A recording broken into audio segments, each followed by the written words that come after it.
on the near wing, takes the hit, keeps his footing, gets hauled down. Oh no, Broberg's hurt. That you don't want to see.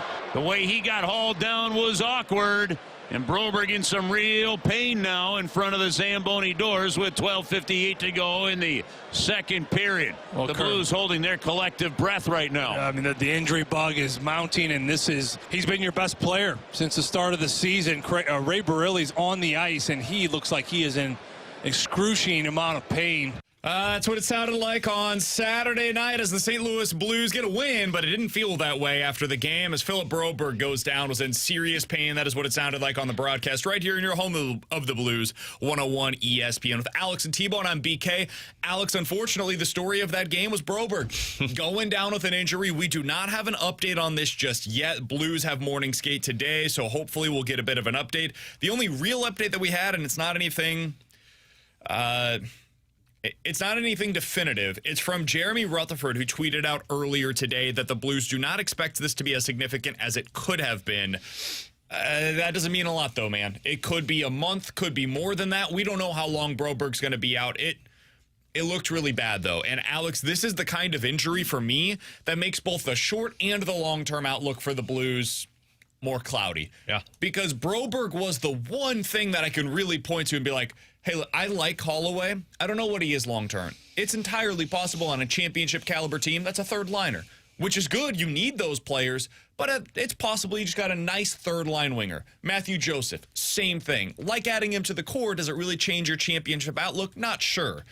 Broberg does. Broberg is the type of guy that can be, I believe, a top-pair defenseman on a championship-caliber roster 2, 3, 4 years down the road. This kind of an injury, depending on what it is, not only keeps him out for the foreseeable future, but also potentially changes what he looks like upon his return. We just don't know how guys come back from serious leg injuries. What did you make of the injury as you watched it over the weekend? It was awful. If you could have seen the press box the moment he went down, because he went down in the near side corner that not a lot of people could see, and the play was so quick when Mitch Marner fell on him, everyone was looking at each other going, was that Broberg? Who was that? Who was that? And when it was Broberg, I mean, you could hear a pin drop in that stadium. I mean, that is the worst case scenario that could have happened to this Blues team. I mean, up there, we talked about it, was Robert Thomas. You lose him, how do you recover? You don't recover from a guy like Philip Broberg. I know you have a Colton Parayko who can eat a lot of ice time, but you've had him for the last however many years, and it hasn't looked pretty.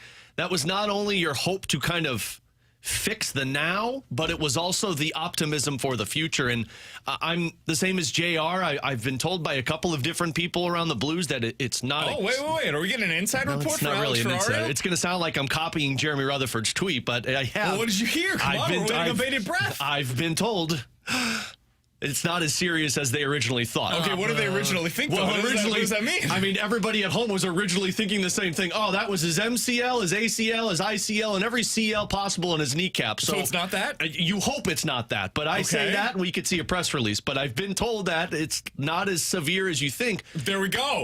Inside report from one Alex Ferrario. Thank you very much. Here's the thing, though. That's what you get for being there every night, Alex. It doesn't matter. I feel Tony sarcasm in that now. I'm actually being serious. Good report by you. I felt like JR's. It did feel like it, right? Like I just copy and pasted his tweet.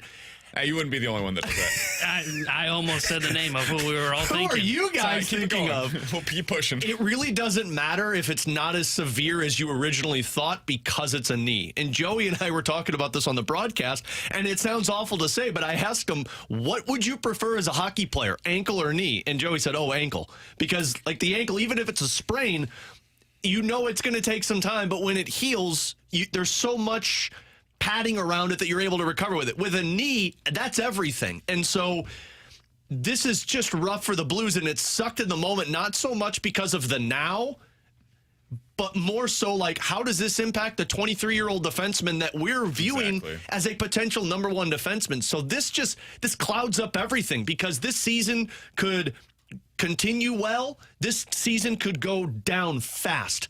But you know what the question everybody's going to be asking from now until the start of next season, or if Philip Broberg returns at some point?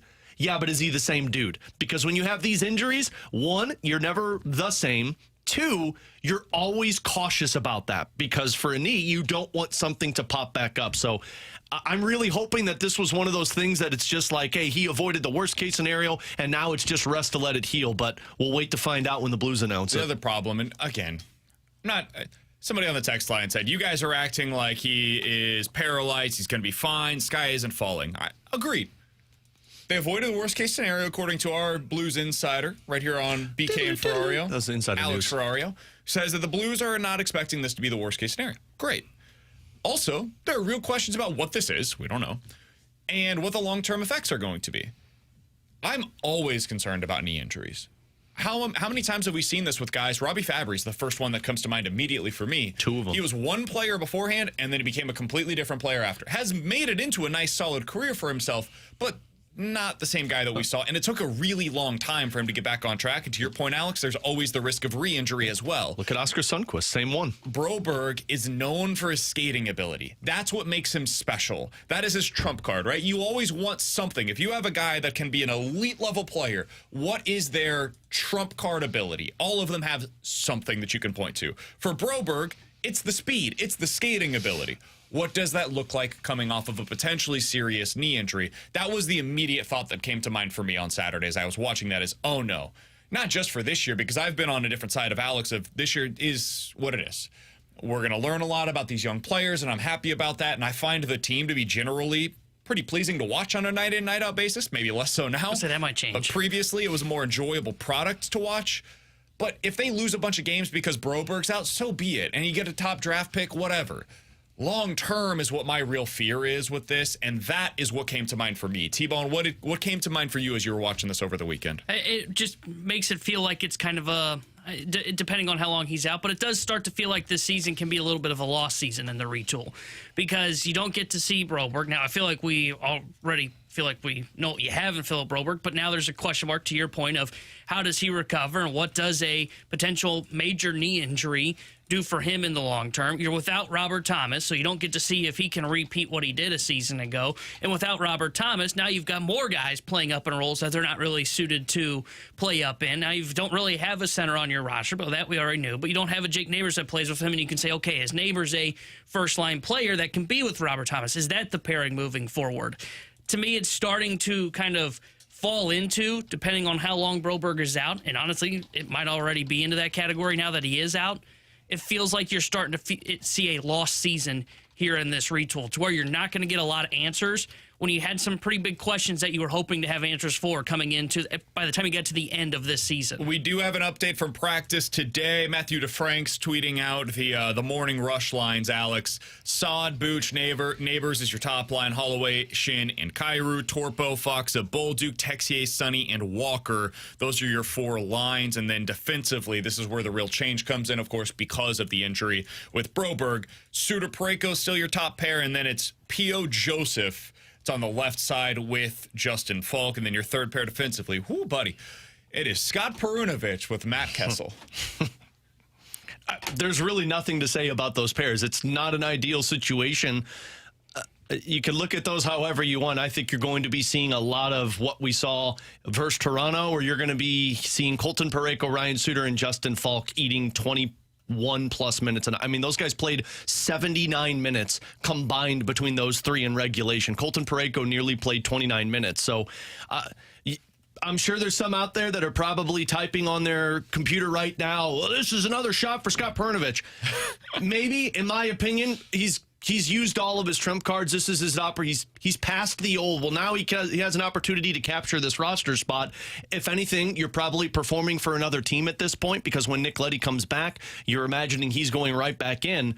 But this is not an ideal situation for your defensive pairs. If anything, the fact that Suter and Parayko have looked so good together is at least something that's promising for the team. No doubt. All right, he's Alex Ferrario, that's Tanner Hendrickson, and I'm Brandon Kiley. 314-399-9646 is the Air Comfort Service text line to get involved in the show. If you guys want to check us out on YouTube, you can always do that at youtube.com/101ESPNSTL. That is where the Air Alliance team studio cams are available to you. You can also check us out on the 101 ESPN app. It is free to download, easy to use. You can listen to to us live all day long, and that app is presented by the Schaefer Door Company. Coming up later on today, we'll get to questions and answers. 314-399-9646 is the Air Comfort Service text line. If you guys have any questions, go ahead and start getting them in right now. But coming up next, new report that came out on your St. Louis Cardinals, Alex, as we head to the GM meetings later on this afternoon in San Antonio, the unofficial start of the offseason for a lot of teams. Sounds like they are very likely to move on from one player in particular. We'll tell you who that is next here on 101 ESPN.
Alex Ferrario with you to talk about my friend Tracy Bibb, also my insurance agent Tracy Bibb. Yes, those two are the same thing because of the customer service that I have with Tracy Bibb. And right now, as the weather starts to get colder, you get a lot more of these rainy days like this, you need to make sure that you are protected with your car, with your home insurance. And that's why I love using Tracy Bibb. One, the customer service. I mentioned it. She's always in contact with us, always available for us when we have issues, whether it's a fender bender on the side of the road, or whether it's something wrong with our home.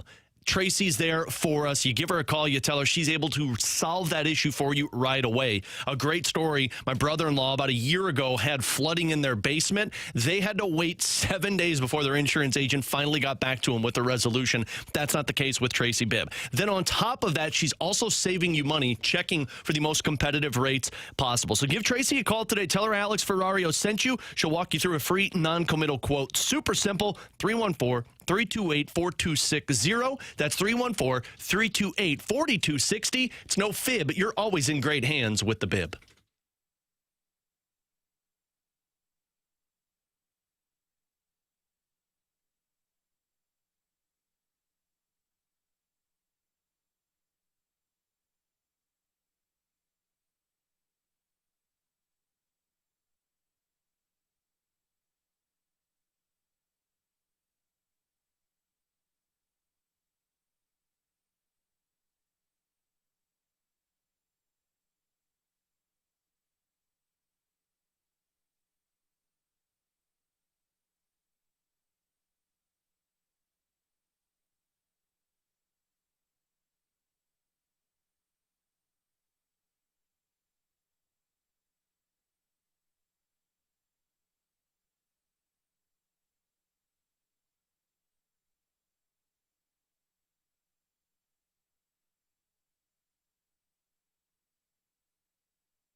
According to Jeff Pass, and Ryan Helsley is expected to be traded this offseason. This is from ESPN.com. Ryan How Helsley's dare expected to they? be traded this offseason. Executives say that Milwaukee's Devin Williams and St. Louis's Ryan Helsley are both on the market. They expect both to be moved at some point this winter. Each one has club control remaining for one more season and will be in the final year of arbitration. Williams is expected to command around $8 million in arbitration. Helsley around $7 million in arbitration. The two are considered to be among the elite closers in baseball. Teams in the closer market include the Yankees, the Dodgers, the Red Sox, the Rangers, and the Giants. Though realistically, quote, any team would gladly add either Williams or Helsley to its bullpen, end quote. All of that coming from Jeff Passan of ESPN.com. Alex, we're not shocked to see this. We have asked the question, though, do you consider holding firm on your asking price? And then it would require a significant haul right now, and if you don't get it, you wait until the deadline next year to be able to get that return. What do you make of this report? Does it make you think it's even more likely Helsley by opening day on another team? Yeah, it does confirm the likelihood that Ryan Helsley is going to be elsewhere at the start of the season. When you have these two players available as a closer, and if you look at the teams that are involved, Yankees and Dodgers, two teams that were just in the World Series. You got the Red Sox who are trying to compete, the San Francisco Giants. All of these teams not only are willing to spend money, but have shown the willingness in the past to give up assets to bring in something that makes their team better. So the hard part now for the Cardinals is you're not the lone wolf with the all-star closer to dangle out there to these teams. Now there's not only another team in the National League, but in your same division that's willing to offer up another all-star caliber closer.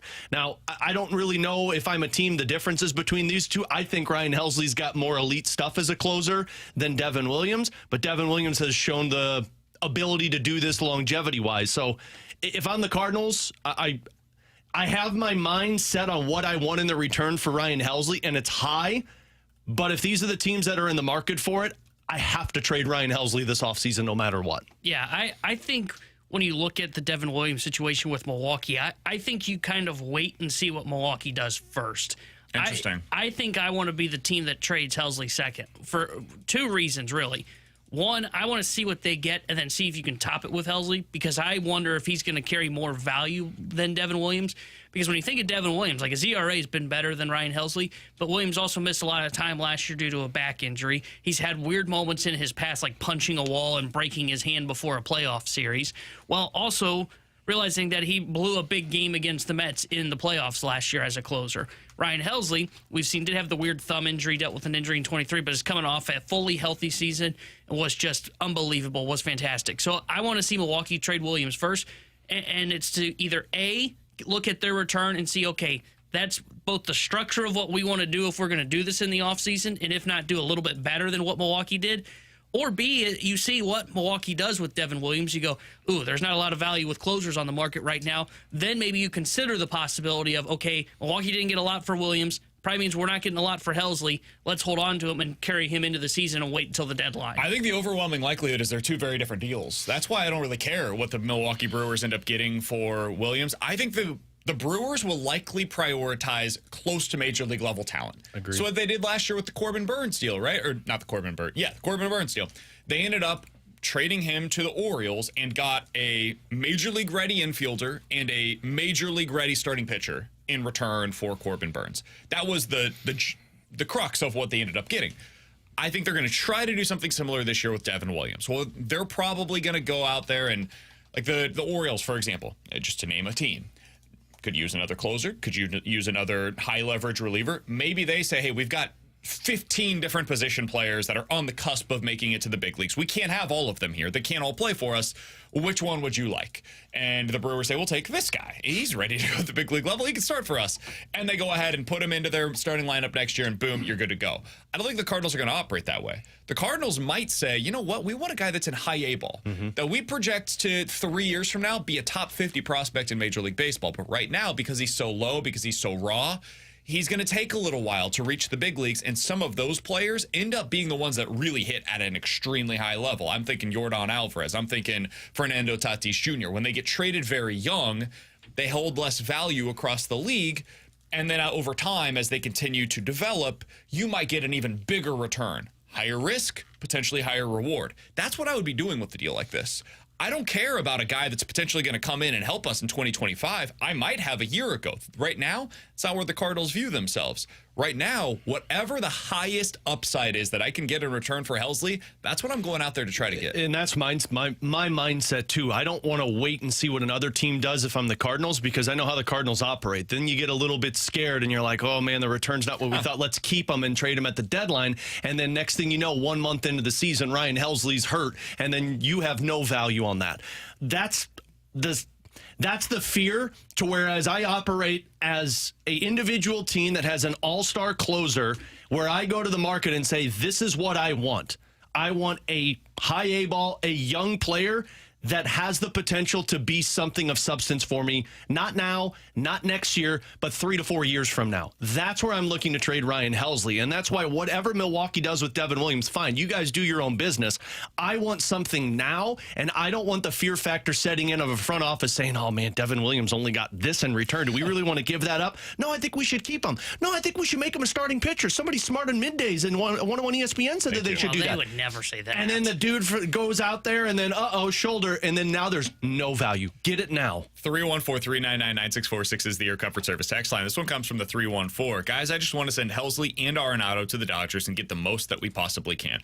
I do think there's the potential. These deals rarely end up working out, but I think there's the potential with that team in particular, because Friedman's a madman and he's going to try to get back-to-back.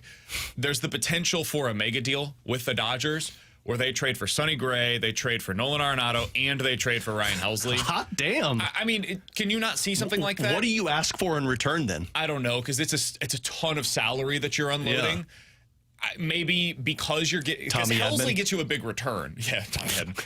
Helsley gets you a big return. I think Sonny Gray could get you a decent return as well. Kind of similar to like the Chris Sale deal last year, right? He ended up getting that shortstop. I forget what his name is. But yeah, RC. You could get something like that in return. I don't think it was RCA. It was another one, but whatever. It was a shortstop. You could get something of significance for him as well. And I think Arenado, you just get a lottery ticket. Yeah. So maybe it's a little bit better of a package that I'm currently anticipating. You probably get more if you just do them all in separate deals. That's what I was going to say. I don't know if you can unload all 3 deals if you don't package them together in some way. And that's how you have to wait. And that's why I ask, what would you want from a Dodgers team? Because I at least feel like I could get a guy that has expectations as a young player for Sonny Gray, and I feel like I could get that with Ryan Helsley. And if I'm packaging all of them together, a team's also taking on Nolan Arenado, and they're saying, well, we're not going to give you as much, to where 3 separate deals might be the better way to go. Does change things, though. I mean, $55 million coming off the books. Now you're set up, and the only long-term contract at that point that you have would be Wilson Contreras. Every other player is either club control. Yeah, but in this scenario, let's operate under the... Because at that point, you don't need to shed more salary. You can keep... Just keep shedding salary and go get Juan Soto. At that point, you're good. Like, you have no real financial commitments beyond this upcoming season. Like, even if you wanted to keep Miles Michaelis, whatever, it's $17 million for a year, trade him at the deadline. Whatever. It's not a big deal at all. So you would be in good financial shape for the long-term future. And starting next year, next offseason, if you end up feeling like you're in good position, you can go push next year, because now you've got your financial situation in good shape. Other thing that I wanted to bring up, Alex, speaking of these trades that the Cardinals could do this offseason, man, as I was reading over on The Athletic earlier today, they had a piece that came out on Major League Baseball broadcast uncertainty and if it's going to affect franchise values. I don't want to get too far into that today, because it is an interesting question, but it doesn't really affect us locally here in St. Louis. I do think that these financial limitations that teams find themselves on, I think it could really help the Cardinals with trading some of these players. Not necessarily Arenado, Sonny Gray. Those are huge financial commitments. But if the Cardinals decided, hey, we want to trade Steven Matz this offseason, $12 million, dude, there's going to be a lot of teams that look at the free agent market, like Walker Buehler. I saw Tim Britton on The Athletic had Walker Buehler projected to get $16 million on a multi-year contract. He had somebody like Sean Manaea getting like a 4-year deal worth $50-some-odd million. You're going to get a much better bang for your buck via the trade market this offseason, because they're older deals than you will be going to free agency. Cardinals have some intriguing options for teams across Major League Baseball. Like Wilson Contreras, you're not going to find a bat in free agency this offseason that's that good at that price. It's not going to happen. You're going to pay that kind of money for like a mid-level bat. And Wilson Contreras is a potentially elite bat when you take into account his position. So Cardinals might be better situated for some of these trades than what I previously anticipated. If I'm John Mozeliak, and I'm not, I would be calling every single general manager saying, we are your one-stop shop for all your baseball needs this offseason. Because you're right. You've seen in the past, for at least most recently, the amount you spend on free agents and how they don't match what the expectations are. And then you go to the trade side of things. Chris Sale, take for example. Chris Sale gets traded to the Atlanta Braves and is Cy Young caliber. So if I'm the Cardinals, I'm telling everybody, hey, what do you want? Do you need a catcher? You need a starting pitcher? You need bullpen help? You need position players? What do you want? Because we've got it available to you. And the best part about it is you don't have to eat a lot. But if you're the Cardinals, you can even try and sweeten the pot and say, hey, we're willing to eat a little bit on this. So then it's cheaper for the other team. Bingo. You're getting your better piece in return, and they don't have to go to the free agent market and compete with other teams in Major League Baseball. Yeah, and just forget Corbin Burns, forget the top of the market, right? Because the Cardinals don't have any of that to offer. They don't. Well, we've got Sonny Gray and Helsley. You can put Sonny Arenado. Gray into the Max Fried, Blake Snell category, right? That feels like his range. Max Fried is going to cost you 5 years, $140 million. Whew, Sonny Gray's only got 2 years. 2 years, $60 million for Sonny Gray. Blake Snell, 4 years, $110 million, or Sonny Gray at 2 years, $60 million. What about Jack Flaherty at 4 years, $95 million, or Sonny Gray at his price? For a lot of teams, they're going to say, I would prefer the Sonny Gray side, especially if the Cardinals are willing to eat, let's call it $5 million a year, right? Suddenly he becomes very appealing. Beyond that, Sean Manaea, 4 years, I undersold this. 4 years, $76 million is the projection right now. For Sean Manaea, do you want that, or do you want a 1 year, $12 million deal on Steven Matz, who I understand, Alex, we went back and forth on this last week. I understand Steven Matz has some serious limitations, and there's real risk there. You know who else does? Sean Manaea. I have no idea if that guy's going to be good next year. And how about 1 year, $7 million for Eric Fetty? Yeah, do you want Fetty, or do you want... Yeah, he's looking great. You just said Jack Flaherty. You want Flaherty for that much, or you want 1 year of Eric Fetty for $7 Or million? Nick Pivetta at 3 years, $48 million. Yeah. Like, there's just the free agency market this year. We've seen this, guys. The Cardinals have been playing in these waters for a really long time. Cardinals now have some of those pitchers that they did pay in this range that are on 1 or 2 year contracts. That is way better than what teams can potentially get on the market. You're not expecting a significant return, but you can get a return, and it's potentially a decent return. At a very minimum, you could get some kind of a lottery ticket prospect for them. Yeah, and all these teams, you know, seeing all these contract projections, I don't know who's paying these guys because of these TV rights deals and the RSNs. Like, there's 13 teams that are dealing with RSN questions right now, outside of the teams that have their own network, and then the Braves who got lucky and Diamond kept them around. But there's like 13, 12 teams that are dealing with these question marks. So, yeah, they're not going to go out and make 4 year commitments to contracts. They're going to do what you're talking about, BK. They're going to say, oh, man, that's Steven Matz. That guy's not great, but it's only a 1 year deal. We can get away with that. Sonny Gray, it's only 2 years. Hell, we'll even give up a better prospect so the Cardinals eat a little bit of it, make it a little bit easier for us to take on, especially as teams, because there are going to be some teams, like the Twins, for example, that are going to look to try and still be competitive while also dealing with some financial ramifications from the RSN situation. He's Tanner Hendrickson. That is Alex Ferrario, and I'm Brandon Kiley. You've got BK and Ferrario here on 101 ESPN. One quick thing here to add from the 314. Guys, remind me again, why are we offloading every good player that we have from the Cardinals? I don't think that they are or should be. I do think, though, that there's going to be potential opportunity there this offseason where you're not just offloading them to get rid of the money. It's possible you could offload some of these guys, Steven Matz, for example, Sonny Gray, to get a real return. And in that scenario, I think it makes sense given where the Cardinals are at. Sonny Gray especially. If you're not competing for the next 2 years, and I'm not sure that the Cardinals will be, certainly for at least the next year, there's really no reason to have an older veteran starting pitcher that has real value on the market to stay here in St. Louis. There's just not enough value for him. His value is more via trade than it is via that contract. Unless he says he wants to stay, in which case, if you're the Cardinals, you have no say over that because he's got the full no-trade clause. One other thing from the YouTube chat, guys, it was Vaughn Grissom that I was thinking of that was traded from the Braves to the Red Sox. This is a shortstop? Yeah, in return for Chris Sale. Grissom did not have a good season this year, but he was previously a pretty decent prospect for the Braves, so that was a decent return at the time, which didn't work out. With Alex and T-Bone, I'm BK. Coming up next, we're going to dive into some NFL quick hitters and a really weird weekend for the NFL that resulted in one coach being fired because he was the only favorite that lost. We'll talk about that next here on 101 ESPN.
Alex Ferrario with you to talk about my friends out at Ted Drew's, the famous destination with that famous frozen custard off of Chippewa. It's been there since 1929. 95 years, 4 generations of family have been serving St. Louisans that famous frozen custard. If you're listening, you're like, yeah, Alex, I know about Ted Drew's. Well, you just need to get out there and continue the traditions that so many people have going for them. And it's just a reminder that it's there for you whenever you need it. Now that we're getting into the fall season, you're getting into that cooler weather, that doesn't mean you can't enjoy that delicious frozen custard. And then you get into Christmas time soon. They're going to have their Christmas trees out there. It's just an awesome environment to always be around. So get on out there. Check out the tons of combinations of flavors that you can come up with. And you can sit down in the parking lot in the back of your minivan and just enjoy time together. While you're out there, though, walk across the parking lot. Check out their gift shop, Ted Drew's Famous Frozen Custard. You can find different apparel. You can find souvenirs. And what I think is perfect are gift cards for people that you just don't know what to buy them for Christmas. Well, Ted Drew's gift cards always says I love you over at Ted Drew's. So get on out there off of Chippewa. Ted Drew's Famous Frozen Custard. It really is good, guys and gals.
Tanner Hendrickson here with a Sports Center update driven by Johnny Londoff Chevrolet and Johnny Londoff Autoplex. Over the weekend, the Blues beat the Toronto Maple Leafs by a final score of 4-2. They are off today, and they'll be back in action tomorrow night when they host the Tampa Bay Lightning. We'll have pregame coverage starting at 6 o'clock with Alex Ferrario and Joey Vitale. Then Joey will join Chris Carver for Puck Drop at 7 o'clock. And tonight here on 101 ESPN, we've got Monday Night Football for you as the Chiefs take on the Buccaneers. We'll have pregame coverage starting at 6:30. This portion update was driven by Johnny Londoff Chevrolet and Johnny Londoff Autoplex. See them at londoff.com.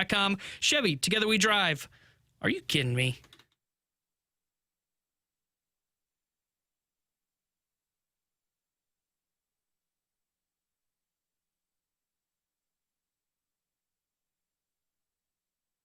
All right, let's dive into some NFL quick hitters with Alex and T-Bone. I'm BK. You got BK and Ferrario here on 101 ESPN. Alex, let's start out with the big news from earlier today. It has been made official now. The New Orleans Saints are moving on from head coach Dennis Allen. Now, over this weekend, if you guys didn't see this, there was one team in the NFL that failed to win as a favorite. That team, of course, was the New Orleans Saints, who found a way to lose against the Carolina Panthers. And accordingly, Dennis Allen was fired today. He is the first head coach to be fired by 2 different teams with the same quarterback at the time of his firing for both teams. Derek Carr, congratulations. By the way, another stat on Derek Carr, he's now the losingest quarterback in the history of the NFL at this point in his career. So what you're saying is what we saw in the first couple of weeks of the season. It was all a trap. Yes. Yeah. And you know what's funny? Derek Carr's going to land on his feet again at wherever his next destination is. And be good for a couple of weeks, and people are like, oh my gosh, and then, oh wait, What'll be great is when Dennis Allen gets hired as a defensive coordinator, and then like looks up and they go, "Hey, we just signed Derek Carr." Oh no! Son of a... Most losses by a quarterback through 4 seasons, David Carr. I was gonna say, 5 his brother seasons, up there. David Carr. 6 seasons, David Carr. Come on, 7 man. seasons, Derek Carr. 8 seasons, Derek Carr. 9 seasons, Derek Carr. Oh my What gosh. You have to get a banner for that, right? Absolutely. Whatever high school you guys went to, there's got to be a banner. The losingest quarterbacks in the history of the NFL belong here, baby. Home of the Carr losingest family. quarterback tandem Anyways, in the NFL. So on the Get Saints, sweatshirts. We're losers. 2-7 on the season. That's great. We're Cars, and we're losers. They have Derek Carr. They have Alvin Kamara, who just re-signed. I don't know why. Trade value, Chris man. Olave, who, man, he got crushed over the weekend. He's now, I think it's 4 concussions over the past 2 seasons. Getting a little scary for him. Alex, this team shouldn't be this bad, and yet here we are, 2-7 on the year, 7 straight losses. What's their future look like And in your mind? aren't they in cap hell? Yes, very bad. Well, I mean, Like the worst in the NFL, and there is Yeah. no close second. I'm not sure they can outrun it this time. yeah, what's their future look like? Rebuild! And it's going to be a while. Because not only, I mean, of course, if you get the first overall pick in this year's draft, because it's going to be pretty ugly the rest of the way, maybe you find a quarterback there, but you can't build a team no matter what because your team is in such cap problems. I would say you're trying to find ways to trade pieces and just kind of take your bruises, take your lumps and bruises the rest of the season and for the next couple of seasons until you can get out of this cap hell. It's time. Just sell it off, man. They keep putting it on the credit card and saying, "Oh, we'll figure it out later. We'll figure it out later." I've thought for the last 3 years they should have entered a rebuild, and they were just in denial. You know, they felt like we had the pieces. I mean, he mentioned they had Kamara, they had Olave, they had at one point who was it? Thomas that was in there Thomas, as yeah. well. Like they Did you just see his tweets over the weekend, by the way? yeah, he was not a fan of one of the losingest quarterbacks ever in Derek Carr.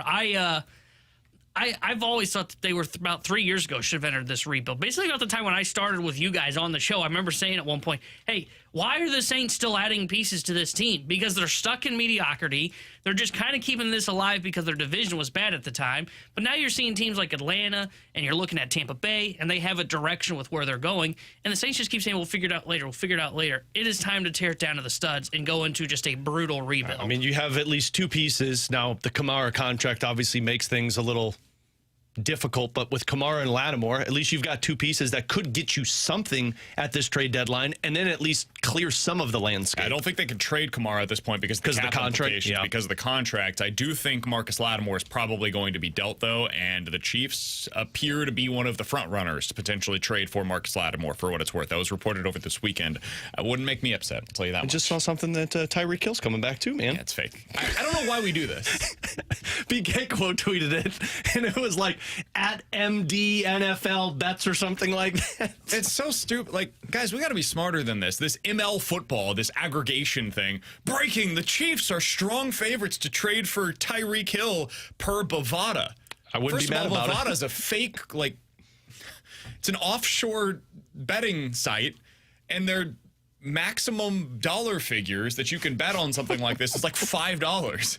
This is just free advertising. So for what them. you're That's all it saying is you don't want Tyreek Hill back on this team. I mean, listen, if he's available, Scrub. we'll see what it looks like. But yeah, no, it's not happening. All right. Next thing I wanted to ask you guys about.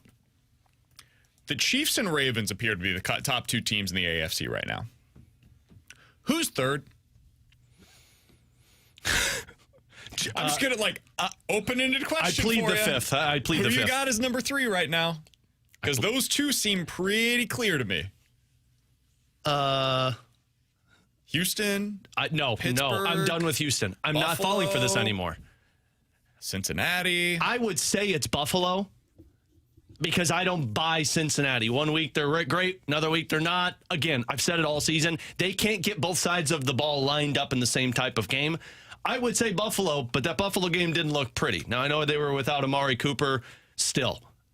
I would say your third best team is Buffalo. I'm done with the Houston Texans experiment. Same, man. It's not fun anymore. Now, when you get Nico Collins back, they're going to make me like that new shiny toy. It's like, woohoo, see, they got the offense. No, I'm done with it. I think it is Buffalo because I don't trust what I'm seeing from the Houston Texans right now. Everything just looks off, and it should be better than what it's looking like on the field. And for Buffalo, look, They've got Amari Cooper, didn't play this past week. It was a weird game against Miami. I think they're going to ultimately be fine. Josh Allen's been playing fantastic this He's season. been great. His numbers won't show it, but he's been awesome. Watch the games. Thank you, Brandon. That was directed at you. No, that was to the text line. Because I've watched the games, and I've just said I've seen it. You don't watch the games. I think it is Buffalo. I think they're clearly in a second tier of their own. I think it's Kansas City, Baltimore. Second tier is Buffalo, agree. and then the third tier is everybody else. I think Cincinnati might be at the top of the third tier. Maybe. And they're 4-5, and I don't trust them at all. Nope.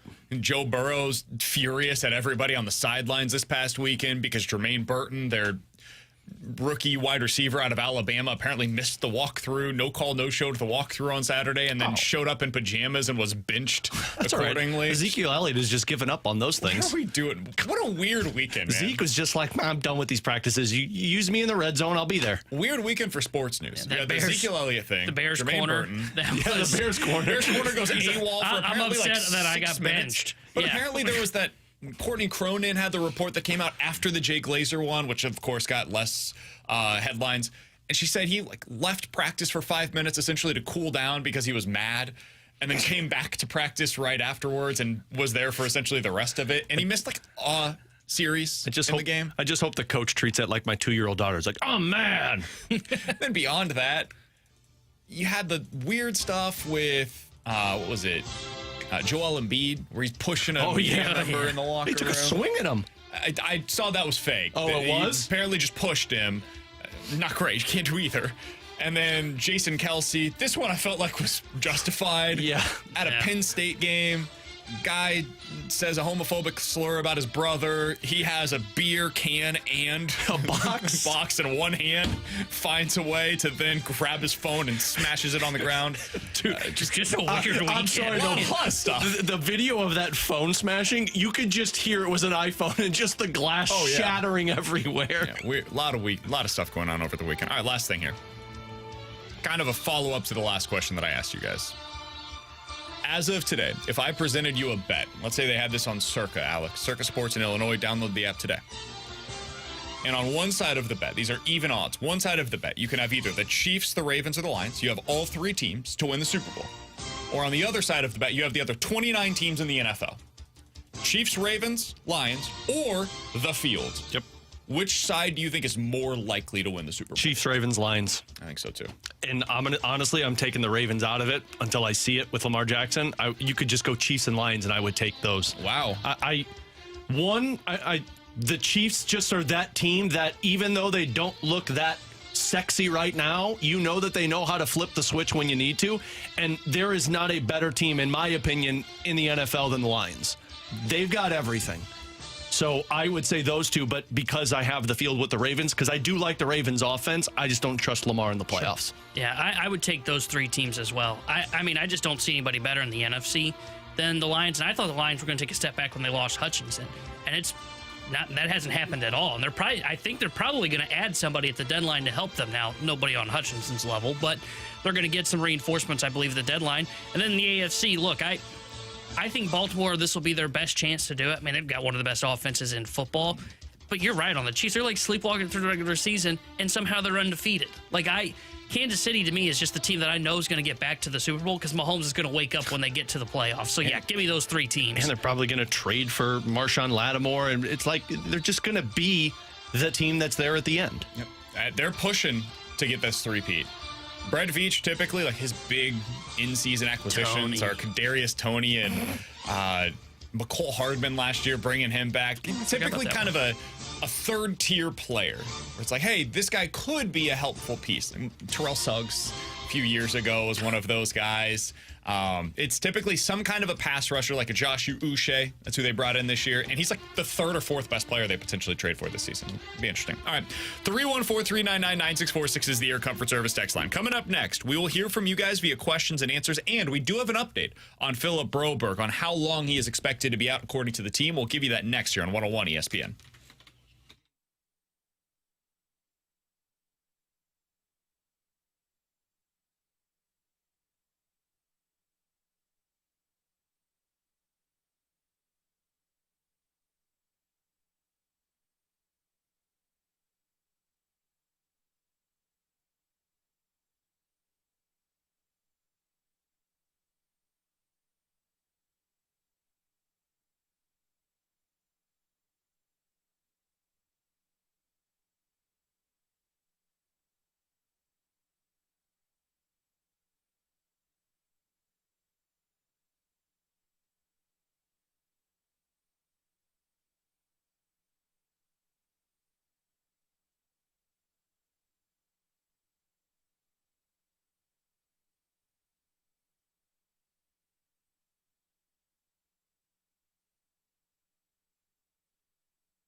Can somebody explain to me why SLU is in Sioux Falls tonight? Tournament. The View. Okay.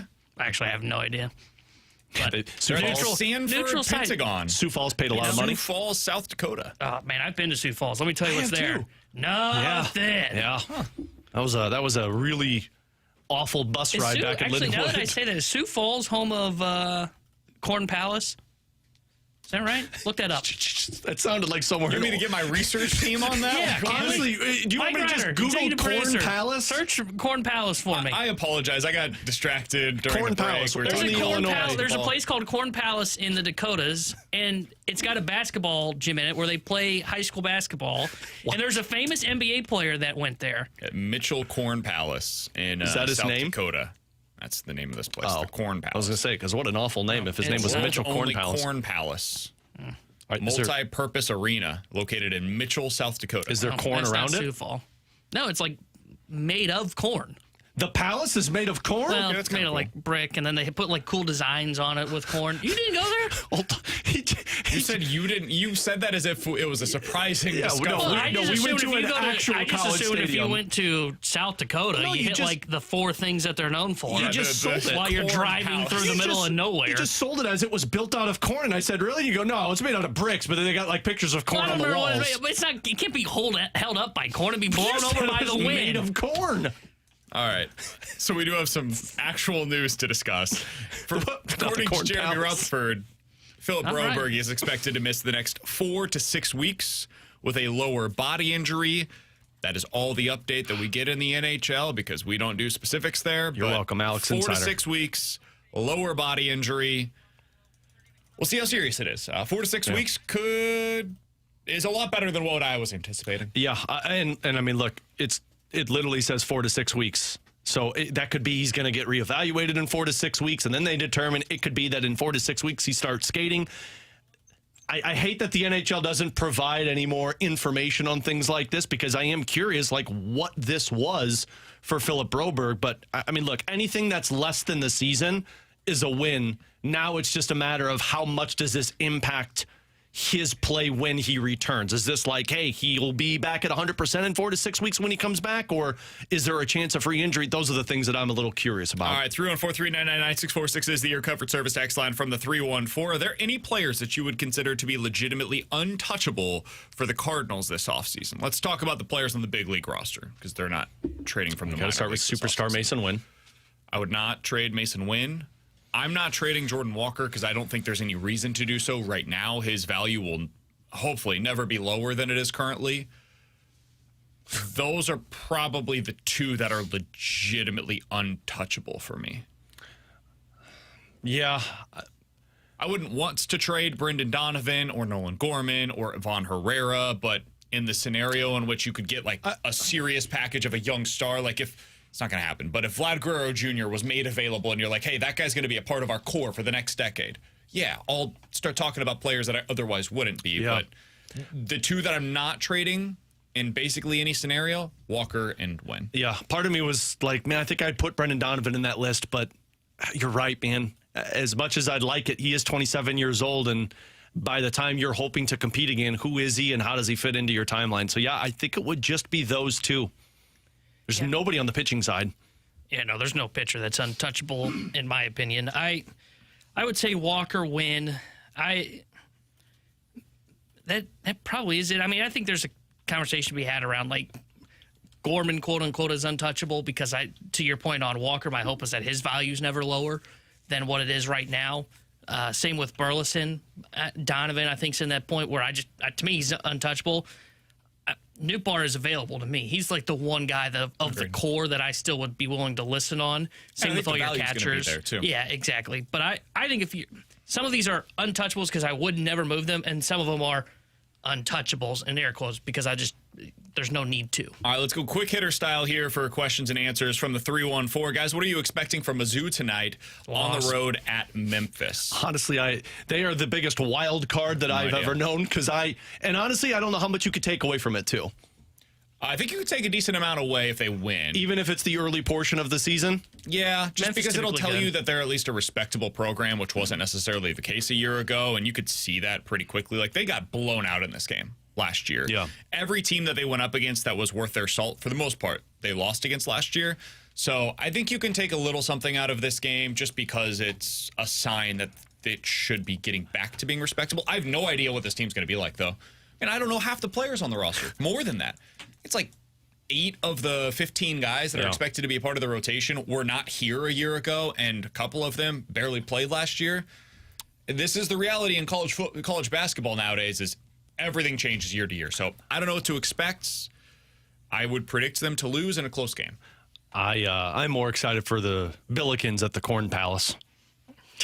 SLU's going to be interesting this year. We said it off air. I want to go to a couple of games. They've got exciting players, and that's the part for me. And with a new coach, they're the team that I'm probably most curious about. All right, from the 417, do you guys think that Indiana is a legitimate college football playoff team this year? I do. And they are the biggest value every single week on the board when it comes to betting right now.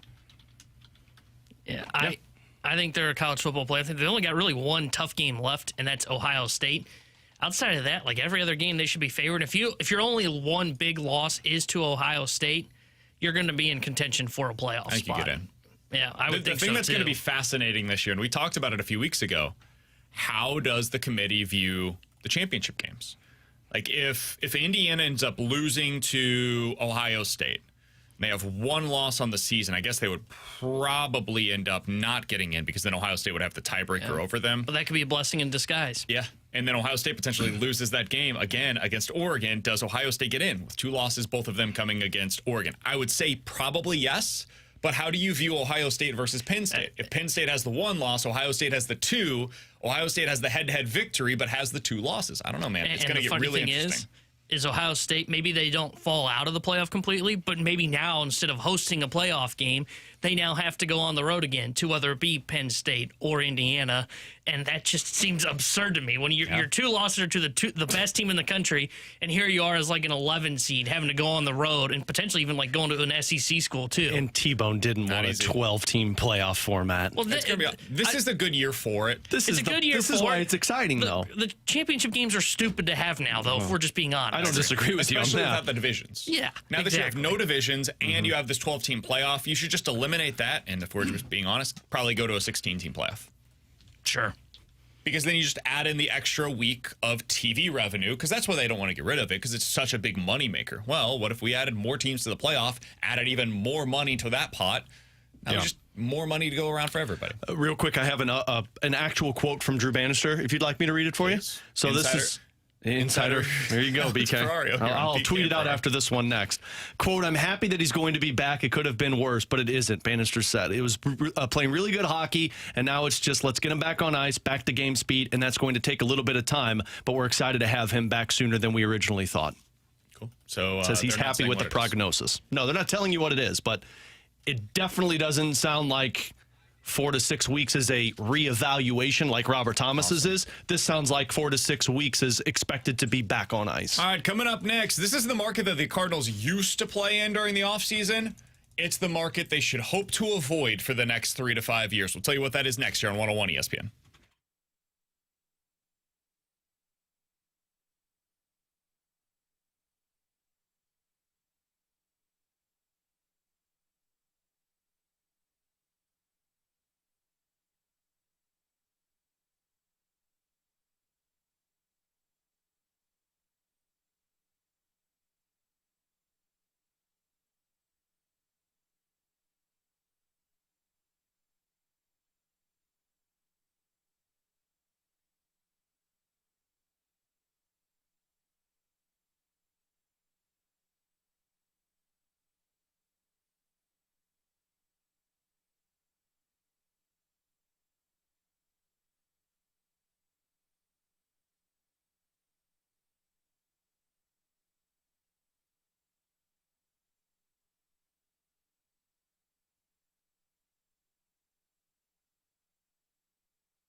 Let me give you some projections. This comes from Tim Britton of The Athletic. He's really good with these, Alex. No Tinder BS. Monday? He's awesome. No, we're not doing that.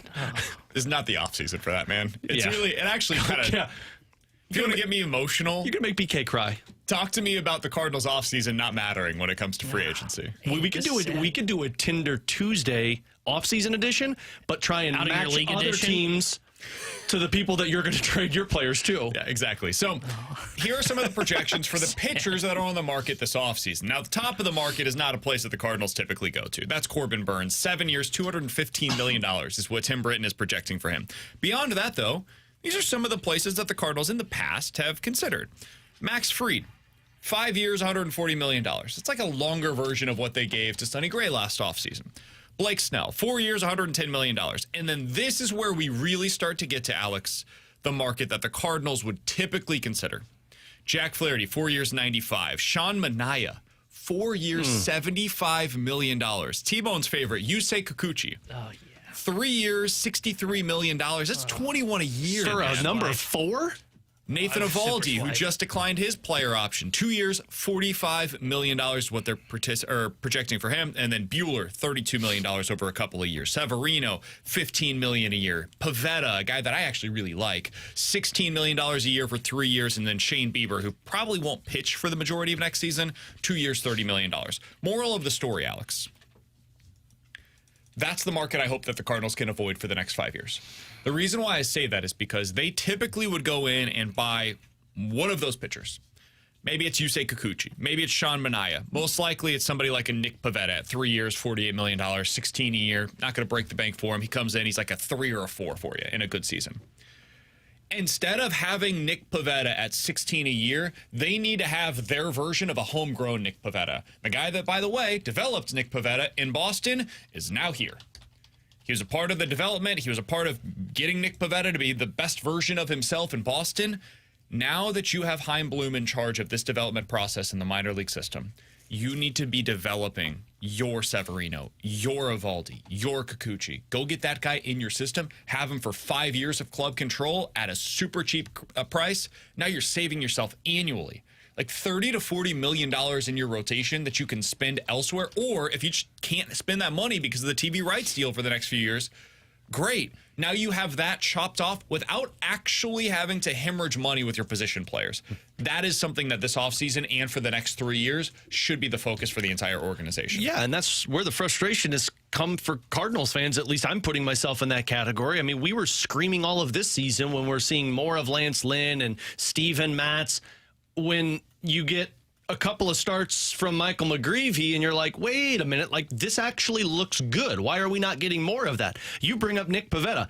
Andre Palante might be, I don't know the strikeout stuff if it's the same, but in terms of just the overall numbers, at least it's a consistent guy who's going to give you a lot of innings and be there for you every fifth day. He's not Nick Pivetta in terms of the strikeouts, but can he give you Nick Pivetta last year, 145 innings with a 4.1 ERA? Can I get that out of Andre Palante? Right. I think yes. I think you should expect that out of Andre Palante. And then you go through the minor leagues where you get excited about a Quinn Matthews. Like, these are all guys that in years past you never see because the Cardinals are like, no. We just gave $16 million to Steven Matz. Why would we do that? We just signed Kyle Gibson and Lance Lynn.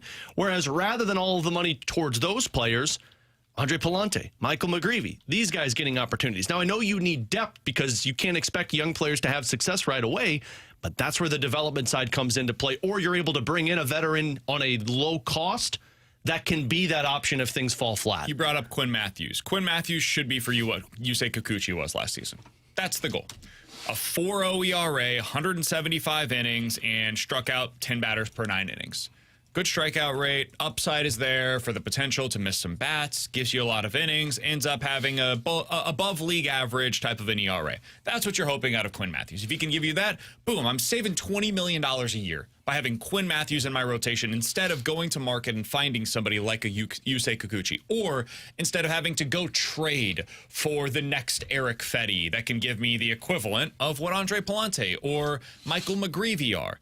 That's what you do by developing your own internal options inside of the rotation. I know people know this to be true, but when you see it so black and white on the page of this is what you are spending for these kinds of pitchers, this is what you no longer have to spend on them, and here's how you do it. it starts to make a lot more sense as to why the Cardinals are going about this the way that they are. But it requires a lot of investment into the minor leagues, and it requires a lot of time and patience and energy to put into your system. And honestly, it just requires a lot of assets going towards the rotation, because not in the big leagues, but down in the minor leagues, you need like 5 pitching prospects for every one that works out, because most of them, a couple will get hurt, couple won't be what you expected them to be, and then maybe one comes up and is a back end of the rotation starter. And then out of every like 25 that you have down in the minor league system, one of them will become a really good starter that you can start like a game 2 of a playoff series. That's the goal. So this offseason, when you're trading Nolan Arenado or Ryan Helsley or Sonny Gray or whoever the next guy is that you want to trade, those are the arms that you need to be trying to accumulate. Is, hey, go get live arms that have the upside to be mid-rotation starters. And then when you have all of that depth and all of that development for low cost, you can't use the excuse of, well, we don't want to spend that type of high price, or we don't have the payroll to go get those guys. When your one hole is either an ace or a superstar hitter, well, there's no excuse, because I've developed 4 other guys in my rotation that are league minimum or cost because their options are controllable by us, and I've got all of the hitting. We need this one more piece. Rather than in years past, you've developed everything, but you've paid a hefty price for it, and then it's like, well, we can't go out and sign that ace. We can't go out there and go trade for that all-star hitter. We don't have the money for that. Yeah, I mean, you look at what they spent last year, right? $15 million exactly for Sonny. It was your number 1, and that's before he gets to the real money in his deal. $18 million for Michaelis, $12 million for Lynn, $12 million for Gibson, $12 million for Steven Matz. You add all of that up, you're talking about like $70 million in your rotation. Juan Soto. And $30 million is basically, I mean, what Gray's getting now is the going rate for an ace. So, like, now, if you take out just like 2 of those guys, take out the bottom 3. Yeah, take out. And you say, we're spending Matz, for our Michaelis, top 2. Boom. And we're going to develop our bottom 3. Now, what that ends up being is you can spend $30 million on Sonny Gray or the next version of Sonny Gray. You can spend $25 million on, like, going into this offseason. That would get you Blake Snell or Max Fried. So you can have Sonny and one of those 2 at the top end of your rotation. This is a rotation. Like what we wanted last year. And now the rest of the way, you're talking about Quinn Matthews and Michael McGreevy and Andre Palante and whoever the next versions of those players are. Because as you continue to develop more and more of these starters, hey, let's trade some of them, right? And we just keep backfilling from inside. This is what the Cardinal way was really that. That's what it was.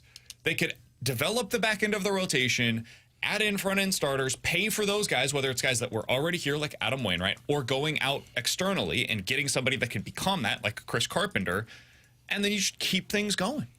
There's this pipeline of talent coming through the system. It dried up, and that's really what went wrong for the Cardinals. They just stopped developing pitchers. Yeah. And once you do that, now you have to pay for them, and you have to cut costs elsewhere, and that's where they're at. And if you develop, it doesn't even necessarily have to be 3 cost control arms, but if you can hit on at least like 2, now you can even take some swings at like a Shane Bieber, for example, a guy that's going to get a 2-year deal, but it's got some upside to it, right? It's a deal that you can bring in, you allow him to recover from Tommy John, and then boom, you've got a guy that has some upside that if he's right, we've seen what Shane Bieber looks like. Cardinals weren't able to take those swings in the last couple of years, and with that like 5th spot.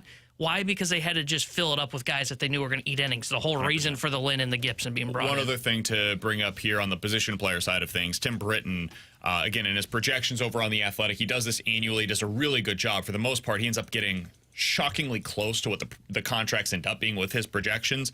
He had Alex Bregman, third baseman, previously with the Astros. He's a free agent this offseason. He has him getting a 7-year deal worth $190 million. It's about $27 million on a per-year basis. In other words, exactly what Nolan Arenado is expected to get over the next 2 seasons. And then he has a $15 million year 3 there. So Arenado, 1-for-1 money-wise with Bregman over the next 2 years based on this projection. I do wonder if Houston decides not to bring back Bregman because of the term on that contract. I wonder if Houston could potentially become a landing spot for Nolan Arenado. Don't know if that would be the case, but they make a lot of sense for him if Bregman ends up walking and going elsewhere this offseason. Yeah, I think the Bregman deal is tied to Arenado. Whoever ends up missing out, I've been skeptical if you're able to trade him this offseason because of his contract. But like, if you can get Arenado a little cheaper, if Cardinals eat some of his money, he ends up taking less than what Bregman ends up getting per year. It's a shorter term deal, and to your point on Houston that you've mentioned before, you bring him in, and he's not the guy that has to be that cleanup hitter for them. He can hit like 5th or 6th in their order, and they've got studs around him to help support him. This is why the trade market, the Cardinals need to capitalize on. When a team is in the running for one of these players, like an Alex Bregman, and they lose out, you call them up and say, hey, you want the next best thing? And we have the ability to eat a little to where it's not going to cost you as much. He's Alex, that's T-Bone, I'm BK. Coming up in 15 minutes, we're going to get back to the Blues. Colton Parayko is finally producing offensively the way that we all kind of expected that he would based on his early career production. Is that something that could be sustainable for him? We'll talk about that in about 15 minutes. In or out coming up next here on 101 ESPN.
314-399-9646 is the Air Comfort Service text line for in or out. You guys give us a scenario. We will tell you if we are in or out here on BK and Ferrario. First of all, this is not mine, but in or out, I'm done playing fantasy football in our league after this year.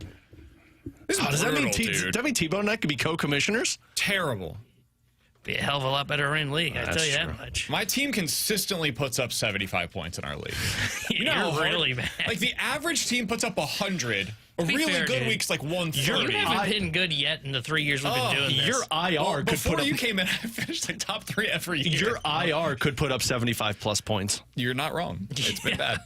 Yeah, been really bad. Just think, you're on the cusp of being All right. No, he's not, because every year he's like, well, I got to pick first The overall. funny thing is this year it's not going to happen, I don't think. But the last 2 years, BK starts like 0-5 or 1-5, goes on a late surge, and then misses by like a game. That's why Christian McCaffrey being out the rest of the season is just fantastic. All right, guys, in or out, we will see a team that plays in either the Big Ten or the SEC championship game get left out of the college football playoff because they lost in their college football play or in their conference championship game. Team that plays in the conference championship game in either Big Ten or SEC will be left out. No, I'm gonna say in. This thing is so wide open that a team that goes out there, because this was the scenario you painted originally when you try and like trumped me into being like, hey, would you rather have Mizzou win the championship game or be a one-loss team? Man, now either just Yeah, both honestly suck. This thing is so wide open that I don't think it's going to matter when it comes to that championship because of how many teams are going to have significantly better records. I'm going to say out. I think you're still going to see the teams that lose in their championship get in. And I think it's just because, and maybe this won't happen next year, years down the road, or whatever. ACC and the Big 12 are not very good. And I think a 3-loss, potentially Big 10 team, or 2-loss Ohio State, you can look at the resume. They're better than whatever team you're going to look at the ACC and say, oh, look, a 1-loss SMU. Do they belong in over Ohio State? No is the correct answer. So I'll say out. I think you're not going to see it this year. I'll say in, and I think it's going to be their own conference that does it to them. I don't think it's going to be the Big 12 or the ACC that ends up overtaking them. Like, if Ohio State goes to the conference championship game and loses against Oregon, that is going to be problematic for them. If in the SEC, for example, you get, say it's Texas A&M goes to the conference championship game and they lose to one of Texas, Tennessee, LSU, Georgia, one of them, right? Texas A&M at that point would have 3 losses on the season. They're not getting in.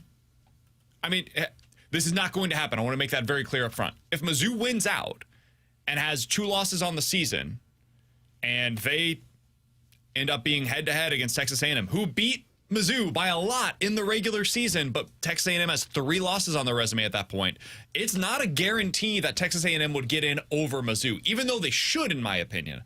There's just a lot. There's a lot of teams that you potentially have to jump at that point. It's especially the teams that would have potentially 3 losses after the conference championship. That's where it gets a nightmare scenario for those 2 conferences. All right, Alex, what do you got for us? Guys, in or out with the news of Philip Broberg being out for the next 4 to 6 weeks. In or out, the Blues will be selecting top 5 in this year's draft. I think it stands right now they'd be 12th. I think I'm out.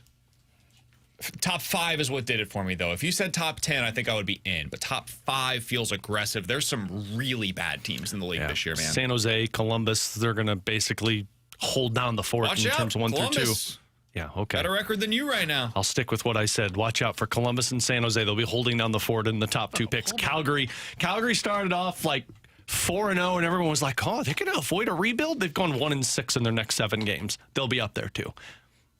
I'm out, by the way. I don't think it's going to be top 5. I wonder if it's going to be top 10. Because 4 to 6 weeks, you're talking about That's where I'm at. 18 to 20 games. The thing about it, though, you get top 10, maybe you win the lottery, who knows, but you're talking about a good 18 to 20 games without both Thomas and Broberg. Good luck. You're going to have to play a real stingy brand of hockey for the next. And if they do, by the way, we'll be talking about them as a playoff team. And we'll be talking if about they this come out retool looking a lot better than what we thought. I don't anticipate this. I'd be really surprised if they're able to do this. But if over the next 6 to 8 weeks, like you get to mid-January, if we're still talking about this team in playoff contention, we will suddenly start to believe in them as a real playoff threat. Because if they make it through this, dude, like your number one defenseman, number one center, top 6-ish winger based on performance with Matthew Joseph out as well, whew, making it through that would be very impressive. Especially with the teams that you have in front of you. T-Bone? Yeah. Guys, in or out? College basketball season's tipping off. 2 of the 3 local teams, so Illinois, SLU, and Mizzou, will make it to the NCAA tournament. So Illinois or SLU? Is this what you're saying? Okay. Brandon?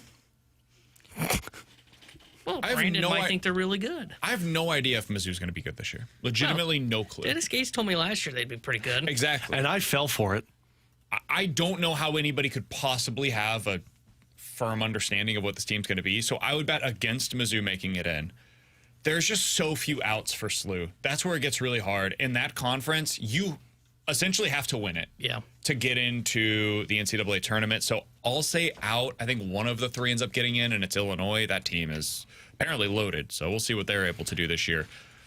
I'm going to have to say out. I hope to be wrong, though. I would love it if both SLU and Mizzou were able to make it happen. There's a lot of uncertainty there. It's 2 or 3. I'm going to say in, mostly because I'm just optimistic with SLU. I think Illinois is just, it's a given right now.